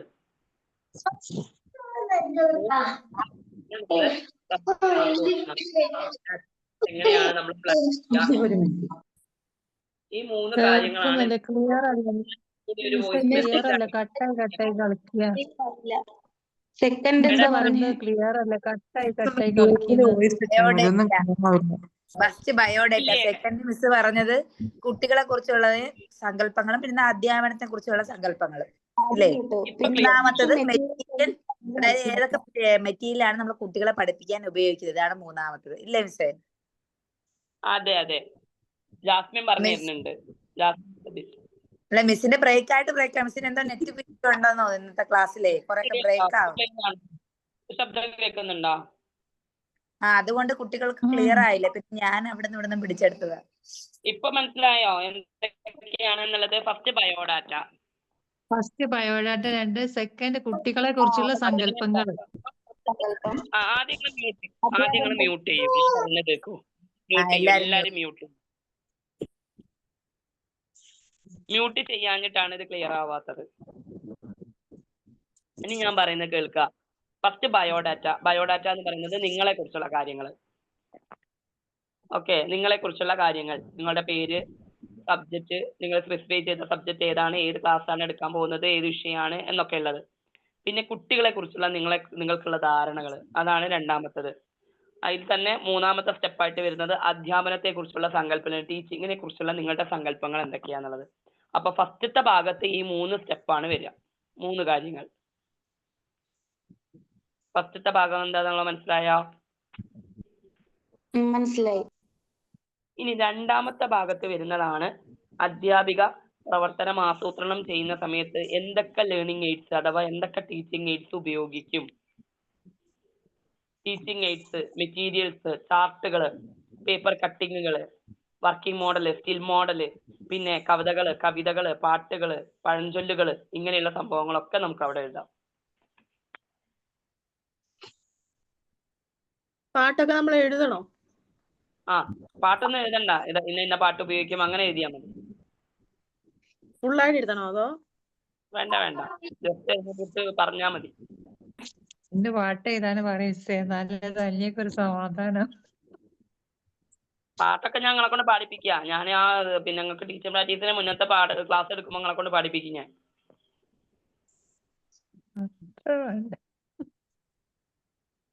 അപ്പോഴേക്കൊക്കെ സെറ്റാക്കി വെച്ചോളി. കഥയും പാട്ടും കടങ്കഥയും കളികളൊക്കെ പഠിച്ച് സെറ്റാക്കി വെച്ചോളി. അല്ലെങ്കിൽ തന്നെ ഞങ്ങൾക്ക് ഇപ്പൊ പ്രൊജക്ട് കഴിഞ്ഞ സമയമില്ല. ഞങ്ങള് ക്ലാസ് എടുക്കുന്നതിന് മുമ്പ് ഞങ്ങളെ ക്ലാസ് എടുക്കുന്നത് എങ്ങനെയാണെന്നൊന്ന് കാണിച്ചു തരണേ. ഞങ്ങൾക്ക് ഇതുവരെ ഒരു ട്രെയിനിങ് കിട്ടിയിട്ടില്ല, പക്ഷെ ഞങ്ങളെ കൊണ്ട് ക്ലാസ് എടുപ്പിച്ചു തുടങ്ങി. അതാണ് മിസ് 2-3 ക്ലാസ് എടുത്ത് ഞങ്ങൾക്കൊന്ന് കാണിച്ചു തന്നാ മതി. അതല്ലടാ ക്ലാസ് എടുപ്പിക്കണേ. ഇപ്പം പ്രസന്റേഷൻ തുടങ്ങി, അതിനുശേഷം നമ്മള് പ്രസന്റേഷൻ എങ്ങനെ? ഞങ്ങളോട് ഒരു ടോപ്പിക് ഒരു കാര്യം പറയാം. ഏതെങ്കിലും ഒരാള് പറ, എല്ലാരും പറയും മിസ്സിന് ഒന്നെങ്കിൽ തന്നെ പറ, അല്ലെങ്കിൽ ഞാൻ പറയില്ല, ഷർമിനെ പറ, ആരെങ്കിലും ഒരാള് പറ. ഒന്നും മനസ്സിലായില്ല.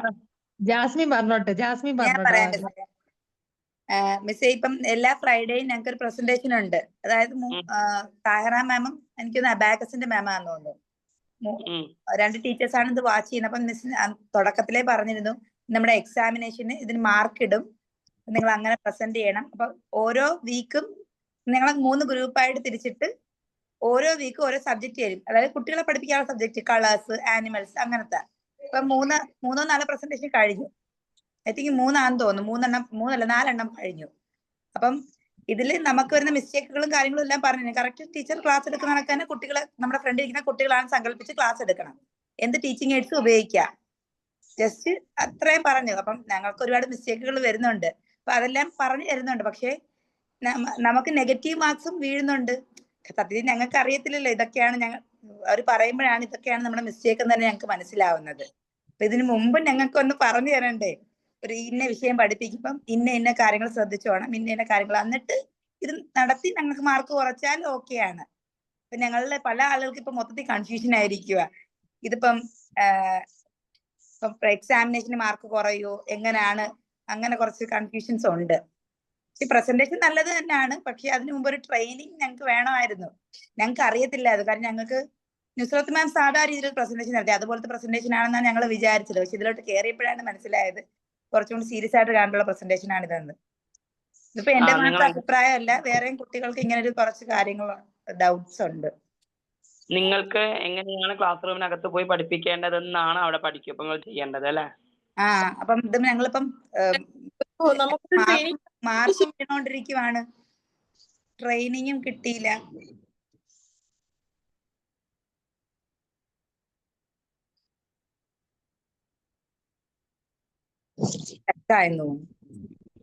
ഇല്ല കട്ടായില്ല, കോള് വന്നതാണ്, പറഞ്ഞോ. ട്രെയിനിങ് ഒക്കെ തന്നിട്ട് പിന്നെ ഞങ്ങളെ മാർക്ക് കുറയാണെങ്കിൽ ഓക്കെ. ഇതിപ്പോ ഞങ്ങൾക്ക് ട്രെയിനിങ്ങും ഇല്ല, വേറൊന്നും ഇല്ല. ഞങ്ങൾക്ക് അറിയാവുന്ന രൂപത്തിൽ അങ്ങ് പ്രസന്റ് ചെയ്യുന്നത് സെർച്ച് ചെയ്താ ഞങ്ങൾ പഠിപ്പിച്ചത്. ഞങ്ങളുടെ മിക്കുള്ളവരും ഫസ്റ്റ് ടൈം ആണ്. ഭൂരിഭാഗം ഇതിൽ എക്സ്പീരിയൻസ്ഡ് ആയിട്ടുള്ള ടീച്ചേഴ്സിനെക്കാട്ടും കൂടുതൽ സ്റ്റുഡൻസ് ആണ്. അപ്പം പൊതുവേ എന്ന് പറഞ്ഞു കൊടുത്ത് ഞങ്ങൾക്ക് ഇതിനെപ്പറ്റി അറിയില്ല. ഞങ്ങൾ ആദ്യമായിട്ടല്ലേ. ഞങ്ങൾക്ക് അല്ലാതെ ടീച്ചേഴ്സ് എടുക്കുന്ന പ്രീ പ്രൈമറി സ്കൂൾ ഓർഗനൈസേഷൻ ഒക്കെ സബ്ജക്ട് ഇങ്ങനെ പഠിക്കുന്ന എക്സാം എന്നല്ലാണ്ട് ഒരു ടീച്ചറായിട്ട് എങ്ങനെ വർക്ക് ചെയ്യണം, ഏത് രൂപത്തിൽ സ്റ്റുഡൻസിനെ പഠിപ്പിക്കുന്ന ഒരു ട്രെയിനിങ് അങ്ങനെ തീരെ തന്നിട്ടില്ലല്ലോ. മിസ് ഇപ്പൊ ഒരു എക്സാമ്പിൾ ഞാൻ പറയാം. ഇപ്പം കഴിഞ്ഞ ക്ലാസ്സിൽ ആനിമൽസിനെ കുറിച്ചായിരുന്നു. ഇപ്പൊ എന്റെ ക്ലാസ് കഴിഞ്ഞതിന് ശേഷം ഒരു വോയിസ് ഞാൻ പറയാ 2 മാം ഞങ്ങളെ വാച്ച് ചെയ്യുന്നുള്ള അതിലൊരു മാം ഇട്ടതാണ്. ഇപ്പം കോഴിയെ നമ്മൾ ബേർഡ്സിന്റെ കൂട്ടത്തിലും പെടുത്തും ആനിമൽസിന്റെ കൂട്ടത്തിലും പെടുത്തും. ഇത് ആ മിസ് പറയുമ്പോഴാണ് ഈ ക്ലാസ് എടുത്തവർക്കാണെങ്കിലും കേട്ടിരുന്ന ഞങ്ങൾക്കാണെങ്കിലും ശരിയാണല്ലോ, അങ്ങനെ ഒരു പോയിന്റ് ഉണ്ടല്ലോ. അപ്പൊ അത് നിങ്ങൾ ഡിസ്ക്രൈബ് ചെയ്യണമായിരുന്നു. ആ ഒരു മിസ്റ്റേക്കേ നിങ്ങളുടെ ക്ലാസ്സിലുള്ളായിരുന്നു എന്ന് മിസ് പിന്നെ വോയിസ് ഇട്ടു. ആ ക്ലാസ് ടൈമിൽ പറഞ്ഞില്ല, ആ മിസ് വിട്ടുപോയി, പിന്നെ വോയിസ് ഇട്ടു. പക്ഷെ ഇപ്പൊ ഈ വോയിസ് ഇട്ടപ്പോൾ തന്നെയാണ് അതൊരു മിസ്റ്റേക്ക് ആണെന്ന് തന്നെ ഞങ്ങൾക്ക് മനസ്സിലായത്. അതുപോലെ ഓരോ ടോപ്പിക്കിലും എന്തൊക്കെ വരും എന്തൊക്കെ വരത്തില്ല എന്ന് നമുക്കറിയില്ല. പിന്നെ ഞങ്ങൾക്ക് മാർക്കും ഇങ്ങനെ വീണോണ്ടിരിക്കുവാണ്. അതാണ് എനിക്കും പറ്റിയായിരുന്നു ഒരു മിസ്റ്റേക്ക്, എന്നേക്കും അത് തിരുത്തി തന്നു. അപ്പം ഞങ്ങൾക്ക് ഇപ്പൊ ഓരോ ടോപ്പിക്ക് പഠിപ്പിക്കുമ്പോൾ ഇങ്ങനെ കണ്ടുപിടിച്ച് പറയുന്നതിനെക്കാട്ടും ഞങ്ങൾക്ക് മുന്നേ ഒരു ട്രെയിനിങ് തന്നാൽ നമ്മൾ അതിനനുസരിച്ച് കറക്റ്റ് ആയിട്ട് ക്ലാസ് എടുക്കും. അപ്പം നമുക്ക് മാർക്ക് കുറച്ചാലും ഇല്ലെങ്കിലും അതൊരു പോയിന്റ് ഇല്ലേ. ഞാൻ പറഞ്ഞ മിസ്സിന് മനസ്സിലായെന്ന് എനിക്കറിയില്ല. ഞാൻ ആരെ കുറ്റപ്പെടുത്തിക്കൊണ്ട് പറയുമല്ലോ, ഞങ്ങൾക്ക് ഈ എക്സ്പീരിയൻസ് ഇല്ല, ഞങ്ങൾക്ക് അറിയത്തില്ല എങ്ങനെ ചെയ്യണമെന്ന്. അതുകൊണ്ടാണ് ഇതൊക്കെ വരുന്നത്. ഞങ്ങൾ സാധാ സ്കൂൾ പഠിക്കുമ്പോൾ പിന്നെ സ്കൂൾ ഓർഗനൈസേഷൻ നോട്ട് തരുന്നത് ഞങ്ങളത് ബൈഹാർട്ട് പഠിക്കുന്ന എക്സാം വരുന്നത്. പക്ഷെ അതല്ലല്ലോ, മോണ്ടിസോറി ടീച്ചർ ആവണമെങ്കിൽ ടീച്ചർ എങ്ങനെ സ്റ്റുഡൻസിന് എങ്ങനെ പഠിപ്പിച്ചു കൊടുക്കണം എന്നുള്ള ട്രെയിനിങ് അല്ലേ ഞങ്ങൾ തരുന്നത്. അതില്ലാതാണല്ലോ നമ്മൾ പ്രസന്റ് ചെയ്യുന്നത്. ക്ലാസ്സുകളിൽ 3 ടീച്ചർമാർ, ഇപ്പൊ മിസ് അടക്കം വേറെ ടീച്ചർമാരൊക്കെ പറയുന്നുണ്ട് കുട്ടികളെ പഠിപ്പിക്കുന്നത് ശ്രദ്ധിക്കണം, അത് അങ്ങനെ പറയുന്നുണ്ട്. എന്നാലും മൊത്തത്തിൽ ഞങ്ങൾക്ക് ഒരു ട്രെയിനിങ് വേണമല്ലോ, അതാണ് ഞങ്ങൾ ഉദ്ദേശിച്ചത്. ഓക്കെ, അപ്പോ നമുക്ക് അങ്ങനെ ഒരു സെഷൻ വെക്കണം അല്ലെ? അങ്ങനെ ഒരു സെഷൻ വെക്കുമ്പോ നമുക്കൊരു വലിയ ഉപകാരമായിരിക്കും. ഒരു ദിവസത്തെ ക്ലാസ് എങ്ങനെ ഏത് രൂപത്തിൽ എടുക്കണം, വരുന്ന കുട്ടികൾക്കെങ്കിലും അത് ഉപകരിക്കും. അത് ശരിയാണ്. ഞങ്ങൾക്ക് ചെയ്ത് കാണിച്ചാൽ നമുക്ക് അറിയാലോ. നമുക്ക് കേൾക്കുന്നില്ലേ? ഇതിനും മാത്രമല്ല, എല്ലാത്തിനും കിട്ടിയിരുന്നെങ്കിൽ അതും നല്ലതാണ്. എല്ലാവർക്കും ഉപകരിക്കും. കാരണം നമ്മളടുത്ത് എന്തൊക്കെ തെറ്റ് പറ്റി, നമ്മളിനി എന്തൊക്കെ ഇമ്പ്രൂവ് ചെയ്യണം, നമ്മളിനി എന്തൊക്കെ ചെയ്യണം. നമ്മളിപ്പോ ഈ സബ്ജക്റ്റ് ഒക്കെ പഠിച്ച് പാസ്സായിട്ട് അതിന്റെ സർട്ടിഫിക്കറ്റ് കിട്ടാനല്ലല്ലോ, നമ്മളിപ്പോ ടീച്ചിങ് മേഖലയിലേക്ക് പോകാനല്ല നമ്മൾ വന്നത്. അപ്പൊ നമ്മൾ ആവശ്യം ഇപ്പൊ അതാണല്ലോ. അത് ഏത് രൂപത്തിൽ പ്രസന്റ് ചെയ്യണം, അതെങ്ങനെയാണ്, അതിനാണല്ലോ ഇപ്പൊ നമ്മൾ വാല്യൂ കൊടുക്കുന്നത്. അല്ലാണ്ട് ഇതിപ്പോ ഇങ്ങനെ എക്സാം പാസ്സാവാൻ വേണ്ടി പഠിച്ചു പോവല്ലേ. അത് ശരിയാണ്. അപ്പൊ നമുക്ക് ഇനി അങ്ങനെ ഒരു സെഷൻ വെക്കാം എന്നാല്. ഓക്കെ, ഞാൻ മാഡത്തിനോട് പറയാം. 1-2 സെക്ഷൻ വെക്കണം, എന്നാലല്ലേ ഞങ്ങൾക്ക് മനസ്സിലാവുള്ളൂ. എന്നിട്ട് ഞങ്ങളെ മിസ്റ്റേക്കുകൾ കണ്ടുപിടിക്കുക, നെഗറ്റീവ് പോസിറ്റീവ് പറയുകയാണെങ്കിൽ ഓക്കെ. ഓക്കെ, അടുത്ത ക്ലാസ്സിൽ നമുക്ക് അങ്ങനെ വെക്കാം. നിങ്ങളുടെ കയ്യിലുള്ള ഏതെങ്കിലും ഒരു 2 സബ്ജക്റ്റിന്റെ ടെക്സ്റ്റ് ബുക്കിന്റെ ഒരു ഫോട്ടോ എന്റെ കയ്യിലേക്ക് ഒന്ന് സെൻഡ് ചെയ്യണം കേട്ടോ. എന്റെ കയ്യിൽ LKG-ന്റെ UKG-ന്റെ ഒന്നും ടെക്സ്റ്റ് ബുക്കോ കാര്യങ്ങളോ ഒന്നും എന്റെ കയ്യിലില്ല. അപ്പോ നിങ്ങൾ അതിലുള്ള ഏതെങ്കിലും ഒരു നിങ്ങൾക്ക് മനസ്സിലാക്കാൻ പറ്റുന്ന ഏതെങ്കിലും ചാപ്റ്റേഴ്സ്, നിങ്ങൾ ആനിമൽസിനെ കുറിച്ച് പറയുന്നതോ അല്ലെങ്കിൽ ഫ്ലവേഴ്സിനെ കുറിച്ച് പറയുന്നതോ അങ്ങനെ എന്തെങ്കിലും എടുത്തിട്ട് എന്ത് ചെയ്യണം, എന്റെ പേഴ്സണൽ നമ്പറിലേക്ക് ആരെങ്കിലും ഒക്കെ ഒന്ന് അയക്കണേ. എന്നാൽ ഞാൻ അതൊന്ന് നോക്കിയിട്ട്, എന്റെ കയ്യിൽ വലിയ ക്ലാസ് പഠിപ്പിക്കുന്നതിനെ കൊണ്ട് എനിക്ക് ക്ലാസ് എടുക്കാൻ ബുദ്ധിമുട്ടുണ്ടായിട്ടില്ല. ഞാൻ ആ ചെറിയ ക്ലാസ്സുകളിലുള്ള ഏതെങ്കിലും ഒരു ടോപ്പിക്കിനെ ബേസ് ചെയ്തിട്ട് ക്ലാസ് എടുത്തു തരാം. അല്ലാതെ ഇപ്പൊ ഞാൻ വലിയ കുട്ടികളെ പഠിപ്പിക്കുന്ന രീതിയിൽ വെച്ചിട്ട് നിങ്ങളെ പഠിപ്പിച്ചിട്ട് കാര്യമില്ല. ഓക്കെ, ചെറിയ കുട്ടികളെ എങ്ങനെ കൈകാര്യം ചെയ്യാം, അപ്പൊ അതിന് വേണ്ടിയിട്ട് അത്തരത്തിലുള്ള ടോപ്പിക് അപ്പൊ ടെക്സ്റ്റ് ബുക്ക് എന്റെ കയ്യിലില്ല. അപ്പൊ ടെക്സ്റ്റ് ബുക്കോ അതിന് പറ്റിയിട്ടുള്ള കാര്യങ്ങൾ എന്റെ കയ്യിലില്ല. അപ്പൊ ആരെങ്കിലും ഒരാള് 1-2 ഏതെങ്കിലും സബ്ജക്റ്റിന്റെ മലയാളമോ ഇംഗ്ലീഷോ അങ്ങനെ ഏതെങ്കിലും, മലയാളമായിരിക്കും നിങ്ങൾക്ക് കൂടുതൽ മനസ്സിലാക്കാൻ. ഇപ്പൊ നിങ്ങൾക്കൊരു പിന്നെ ഡെമോ ക്ലാസ് കിട്ടേണ്ടത് ഒരു മലയാളം എന്നുള്ള സബ്ജക്റ്റിൽ കിട്ടിയാൽ പെട്ടെന്ന് മനസ്സിലാക്കാൻ സാധിക്കുന്നു. ഇനി ഒരു ട്രെയിനിങ് വരുമെന്ന് പറഞ്ഞല്ലോ. അപ്പൊ ഞങ്ങൾ കുറച്ചുപേര് ഓൺലൈനും കുറച്ചുപേര് ഓഫ്ലൈനും ചെയ്യുന്നത്. അപ്പൊ യഥാർത്ഥ സ്കൂളുകളിൽ പോയാലേ നമ്മൾ പഠിപ്പിക്കാനുള്ളത്. അപ്പൊ ഈ മിസ്റ്റേക്കുകൾ ഞങ്ങൾ സെയിം അവിടെ റിപ്പീറ്റ് ചെയ്യത്തില്ലേ. ഇത് കൂടാതെ നമുക്ക് അവിടെ എന്തൊക്കെ പഠിപ്പിക്കുന്നുള്ളത് നമുക്ക് അറിയത്തില്ല. അപ്പൊ എന്തൊക്കെ തെറ്റുകൾ നമുക്ക് വരുമെന്ന് ഞങ്ങൾക്ക് തന്നെ അറിയത്തില്ല. ഇപ്പൊ തന്നെ ഞങ്ങൾ ഇങ്ങനെ ഇവർ പറഞ്ഞപ്പോഴാണ് ഇതൊക്കെ ഒരു തെറ്റാണ് എന്ന് നമുക്ക് മനസ്സിലായത് തന്നെ. അപ്പൊ ആ ഒരു മുമ്പ് നമ്മൾ ക്ലാസ് ഒക്കെ എടുത്ത് കഴിഞ്ഞ് നല്ലതായിരുന്നു. നമ്മൾ ക്ലാസ് ഒക്കെ എടുത്ത് കഴിഞ്ഞ് എക്സലന്റ് ആണെന്നൊക്കെ പറഞ്ഞു കഴിഞ്ഞതിന് ശേഷമാണ് മിസ് ഇങ്ങനെ പറഞ്ഞ് കോഴി ഒരു ബേർഡും കൂടിയാണെന്ന് പറയുമ്പോ നമ്മൾ ആലോചിക്കുന്നത് കോഴി ഒരു ആനിമലാണ്. ആയിരുന്നോ നമ്മളൊക്കെ ഏതോ കാലം മറന്നു പോയി. അതേപോലെ പിന്നെ ലെറ്റേഴ്സ് ഇംഗ്ലീഷ് ഇംഗ്ലീഷ് അക്ഷരമാല പഠിപ്പിക്കുമ്പോ നമ്മളൊക്കെ സ്കൂളില് ഏക്ക് ആ എന്നൊന്നും നമ്മളൊന്നും പഠിച്ചില്ലല്ലോ. നമ്മളൊക്കെ സാധാ സ്കൂളില് ആ പിന്നെ ബിക്ക് ബ് എന്നൊക്കെ പറഞ്ഞൊന്നല്ലല്ലേ നമ്മളെ പഠിപ്പിച്ചേ. ഇപ്പൊ ഇതിന് വേണ്ടിട്ടല്ലേ നമ്മൾ യൂട്യൂബും അതും ഇതും സെർച്ച് ചെയ്ത് കഴിഞ്ഞാൽ നമ്മള് കണ്ടുപിടിക്കുന്നേ. അപ്പൊ നമ്മൾ ആലോചിക്കും നമ്മളൊക്കെ പഠിപ്പിച്ച കാലത്ത് ഇതേപോലെയൊക്കെ പഠിപ്പിച്ച് നമ്മളൊക്കെ എവിടെ എത്തിപ്പോയേനേന്ന്. ഒരു കാര്യം പറയുമ്പോൾ നല്ല ഭാഗവും ചീത്ത ഭാഗവും പറയണമല്ലോ. നുസ്രത്ത് മാം പ്രസന്റേഷന് മുമ്പ് എന്തൊക്കെ നമ്മൾ പറയണം, എന്തൊക്കെ ഞങ്ങൾക്ക് ഒരു പ്രോജക്റ്റ് ഉണ്ടായിരുന്നു നുസ്രത്ത് മാമിന്റെ ആൽഫബറ്റ്സ് പഠിപ്പിക്കുക. എല്ലാ കുട്ടികൾക്കും ഓരോരോ ലെറ്റേഴ്സ് കൊടുത്തു. അതിന് മുമ്പ് മിസ് എന്തൊക്കെ പറയണം എന്തൊക്കെ പറയണ്ടെന്ന് ഫുള്ള് ഞങ്ങൾക്ക് പറഞ്ഞു തന്നിട്ട് ഞങ്ങളുടെ പ്രസന്റേഷൻ സ്റ്റാർട്ട് ചെയ്തത്. എന്നിട്ടും ഓരോ ക്ലാസ് കഴിഞ്ഞ് മിസ് പറയുന്നുണ്ടായിരുന്നു മിസ്റ്റേക്കുകളും ഇതുകളും. എന്നിട്ടാണ് ഞങ്ങൾക്ക് മാർക്ക് ഇട്ടത്. അത് കറക്റ്റ് വേ ആണ്. അപ്പൊ ഇതും അങ്ങനെ ആക്കണമെന്നാണ് ഞങ്ങളുടെ ആഗ്രഹം. ഓക്കെ ഓക്കെ, അങ്ങനെ ചെയ്യാം. നമുക്ക് മാമിനോട് പറയാം കേട്ടോ. അപ്പൊ നമുക്ക് അടുത്ത പ്രാവശ്യം വെക്കാം. എന്നെ കൊണ്ട് കഴിയുന്ന രീതിയിൽ ഞാൻ എന്ത് ചെയ്യാം, നിങ്ങൾക്ക് ഒരു ക്ലാസ് പഠിപ്പിച്ചാലും മതി. അങ്ങനെ ഞങ്ങൾക്ക് ഇന്ന ടീച്ചർ അങ്ങനൊന്നും ഇല്ല. നിങ്ങൾ 3 പേരും കൂടി പഠിപ്പിച്ച് 3 പേരും. ഓക്കെ ഓക്കെ, അപ്പൊ ഞാൻ നോക്കാം. മിസ്സിന് ഞങ്ങൾ പറഞ്ഞ കാര്യം മനസ്സിലായില്ലേ? ഞങ്ങൾ എന്താ ഉദ്ദേശിച്ചെന്നില്ല. ഞങ്ങൾക്കും ഉണ്ടാവില്ലേ എന്ത് ചെയ്യണമെന്നല്ലാതെ. മനസ്സിലായി. അല്ലാണ്ട് കുറ്റായിട്ടൊന്നും പറഞ്ഞല്ലോ. ഞങ്ങൾക്ക് അങ്ങനെ ഒന്നും കിട്ടിയാലല്ലേ ഇപ്പൊ ഞങ്ങൾക്ക് ഇമ്പ്രൂവ് ചെയ്യാൻ പറ്റുള്ളൂ.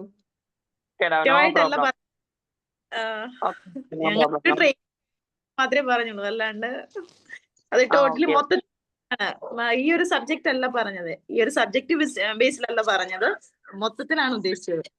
ഒരു സബ്ജക്റ്റിന്റെ ബേസിലും അല്ലട്ടെ, എങ്ങനെ ക്ലാസ് എടുക്കാന്ന് ഞങ്ങൾക്ക് അറിയില്ല. ഇതുവരെ അതുകൊണ്ട് പറഞ്ഞാണ്. ഓക്കെ ഓക്കെ, അപ്പൊ നമുക്ക് അങ്ങനെ ചെറിയ കുട്ടികളെ നിങ്ങൾക്ക് എങ്ങനെ കൈകാര്യം ചെയ്യാം എന്നുള്ളതാണ് നിങ്ങൾക്ക് അറിഞ്ഞൂടാത്ത കാര്യം. ടോപ്പിക്കും കാര്യങ്ങളും ഒക്കെ നിങ്ങൾക്ക് അറിയാം. എന്തൊക്കെ കാര്യങ്ങളൊക്കെ കുട്ടികളെ പഠിപ്പിക്കാനുള്ള കുറച്ച് ടോപ്പിക് ആണല്ലോ. നമ്മൾ ഈ ട്രെയിനിങ്ങിന് പോകുമ്പോഴും ആ ടോപ്പിക്കുകളായിരിക്കുമല്ലോ തരുന്നത്. എനിക്ക് അറിയത്തില്ല എങ്ങനെയാ ട്രെയിനിങ് എന്ന്. അത് പഠിപ്പിച്ചാലും മതി. ട്രെയിനിങ്ങിന് ടോപ്പിക് അല്ല, നമ്മൾ ടെക്സ്റ്റ് ബുക്ക് ബേസ് ചെയ്തിട്ടാ പഠിപ്പിക്കുക ട്രെയിനിങ്ങിന്. അപ്പം കോമൺ ആയിട്ട് ടെക്സ്റ്റ് ബുക്കിൽ ഏതാ വരുന്നതെന്ന് വെച്ചാൽ അത് വെച്ച് ഞങ്ങളെ ഒന്ന് ട്രെയിൻ ചെയ്യിക്കണം. അപ്പൊ അതാ ഞാൻ പറഞ്ഞ ടെക്സ്റ്റ് ബുക്കിന്റെ ഫോട്ടോസ് ഒന്ന് അയക്കൂ, കുറച്ച് പേജിന്റെ. ഞാൻ എനിക്ക് സമയം കിട്ടുമ്പോ ഒന്ന് നോക്കിയിട്ടേ. അപ്പൊ ഞാൻ എന്റെ വലിയ ക്ലാസ്സത്തെ ഞാൻ പഠിപ്പിക്കുന്ന, ഞാനിപ്പോ പഠിപ്പിച്ചുകൊണ്ടിരിക്കുന്ന 10, 9, 8 ഒക്കെയാണ്. അത് നിങ്ങൾക്ക് പറഞ്ഞു തന്നിട്ട് കാര്യമില്ല. നിങ്ങൾക്ക് ചെറിയ ക്ലാസ് കൈകാര്യം ചെയ്യാൻ. അപ്പൊ അതിന്റെ ടോപ്പിക് എനിക്ക് കിട്ടണം. അപ്പൊ എന്റെ കയ്യിൽ അങ്ങനത്തെ സംഭവങ്ങളൊന്നും ഇല്ല. അപ്പൊ എന്താ ചെയ്യാ, നമുക്കൊന്ന് നോക്കാം. ഇനി അടുത്ത ക്ലാസ്സിലോ ഇനി അതിന്റെ അടുത്ത ക്ലാസ്സിലോ നമുക്ക് ഏതെങ്കിലും ഒരു സെഷൻ വെക്കാം കേട്ടോ. Thank you. അത് പ്രശ്നമാക്കണ്ട, ശരിയാക്കാം. ഓക്കെ, എന്നാ നമുക്ക് നിർത്താട്ടോ. സമയം കുറെ ആയി. കത്തിയടിച്ച് സമയം പോയി. അതെ, ഞങ്ങളുടെ ഒരു നിസ്സഹായ അവസ്ഥയാ കത്തി വെച്ചതാണെങ്കിലും. ഞാനും ഉണ്ട് അതിന്റെ കൂടെ. അല്ല, നമ്മക്ക് പറയാൻ പറ്റുള്ളൂന്നല്ല നമുക്ക് പറയാൻ പറ്റും. എല്ലാരോടും കേറി പറയാൻ പറ്റില്ലല്ലോ. അതെ, ഞങ്ങൾ സാഹറ മാമിനോട് തന്നെ പറയായിരുന്നേ. പിന്നെ മിസ് ഇങ്ങനെ ചോദിച്ചോണ്ട് ഞങ്ങൾ പറഞ്ഞതാ. ഓക്കെ ഓക്കെ, പ്രശ്നമല്ല. ഒരു ചാൻസ് കിട്ടിയപ്പോ മിസ്സിനോട് തന്നെ പറയട്ടെന്ന് ഓർത്ത്. ശരി, അപ്പൊ നമുക്ക് ടീച്ചിങ് മാനുവൽ തയ്യാറാക്കേണ്ട ആദ്യം പഠിക്കണം. അപ്പൊ ഞാൻ അതൊന്ന് വിട്ടുതരാം, എങ്ങനെയാണ് തയ്യാറാക്കേണ്ടതെന്നുള്ളത് നിങ്ങളൊന്ന് റെഡിയാക്കുക കേട്ടോ. ആർക്കും ഈ വർക്ക് കൊടുത്തിട്ടുണ്ടെങ്കിൽ ഒരു എക്സാമ്പിൾ കൂടെ ഇട്ടാൽ നല്ലതായിരിക്കും. അത് തന്നെ എന്റെ മോഡൽ.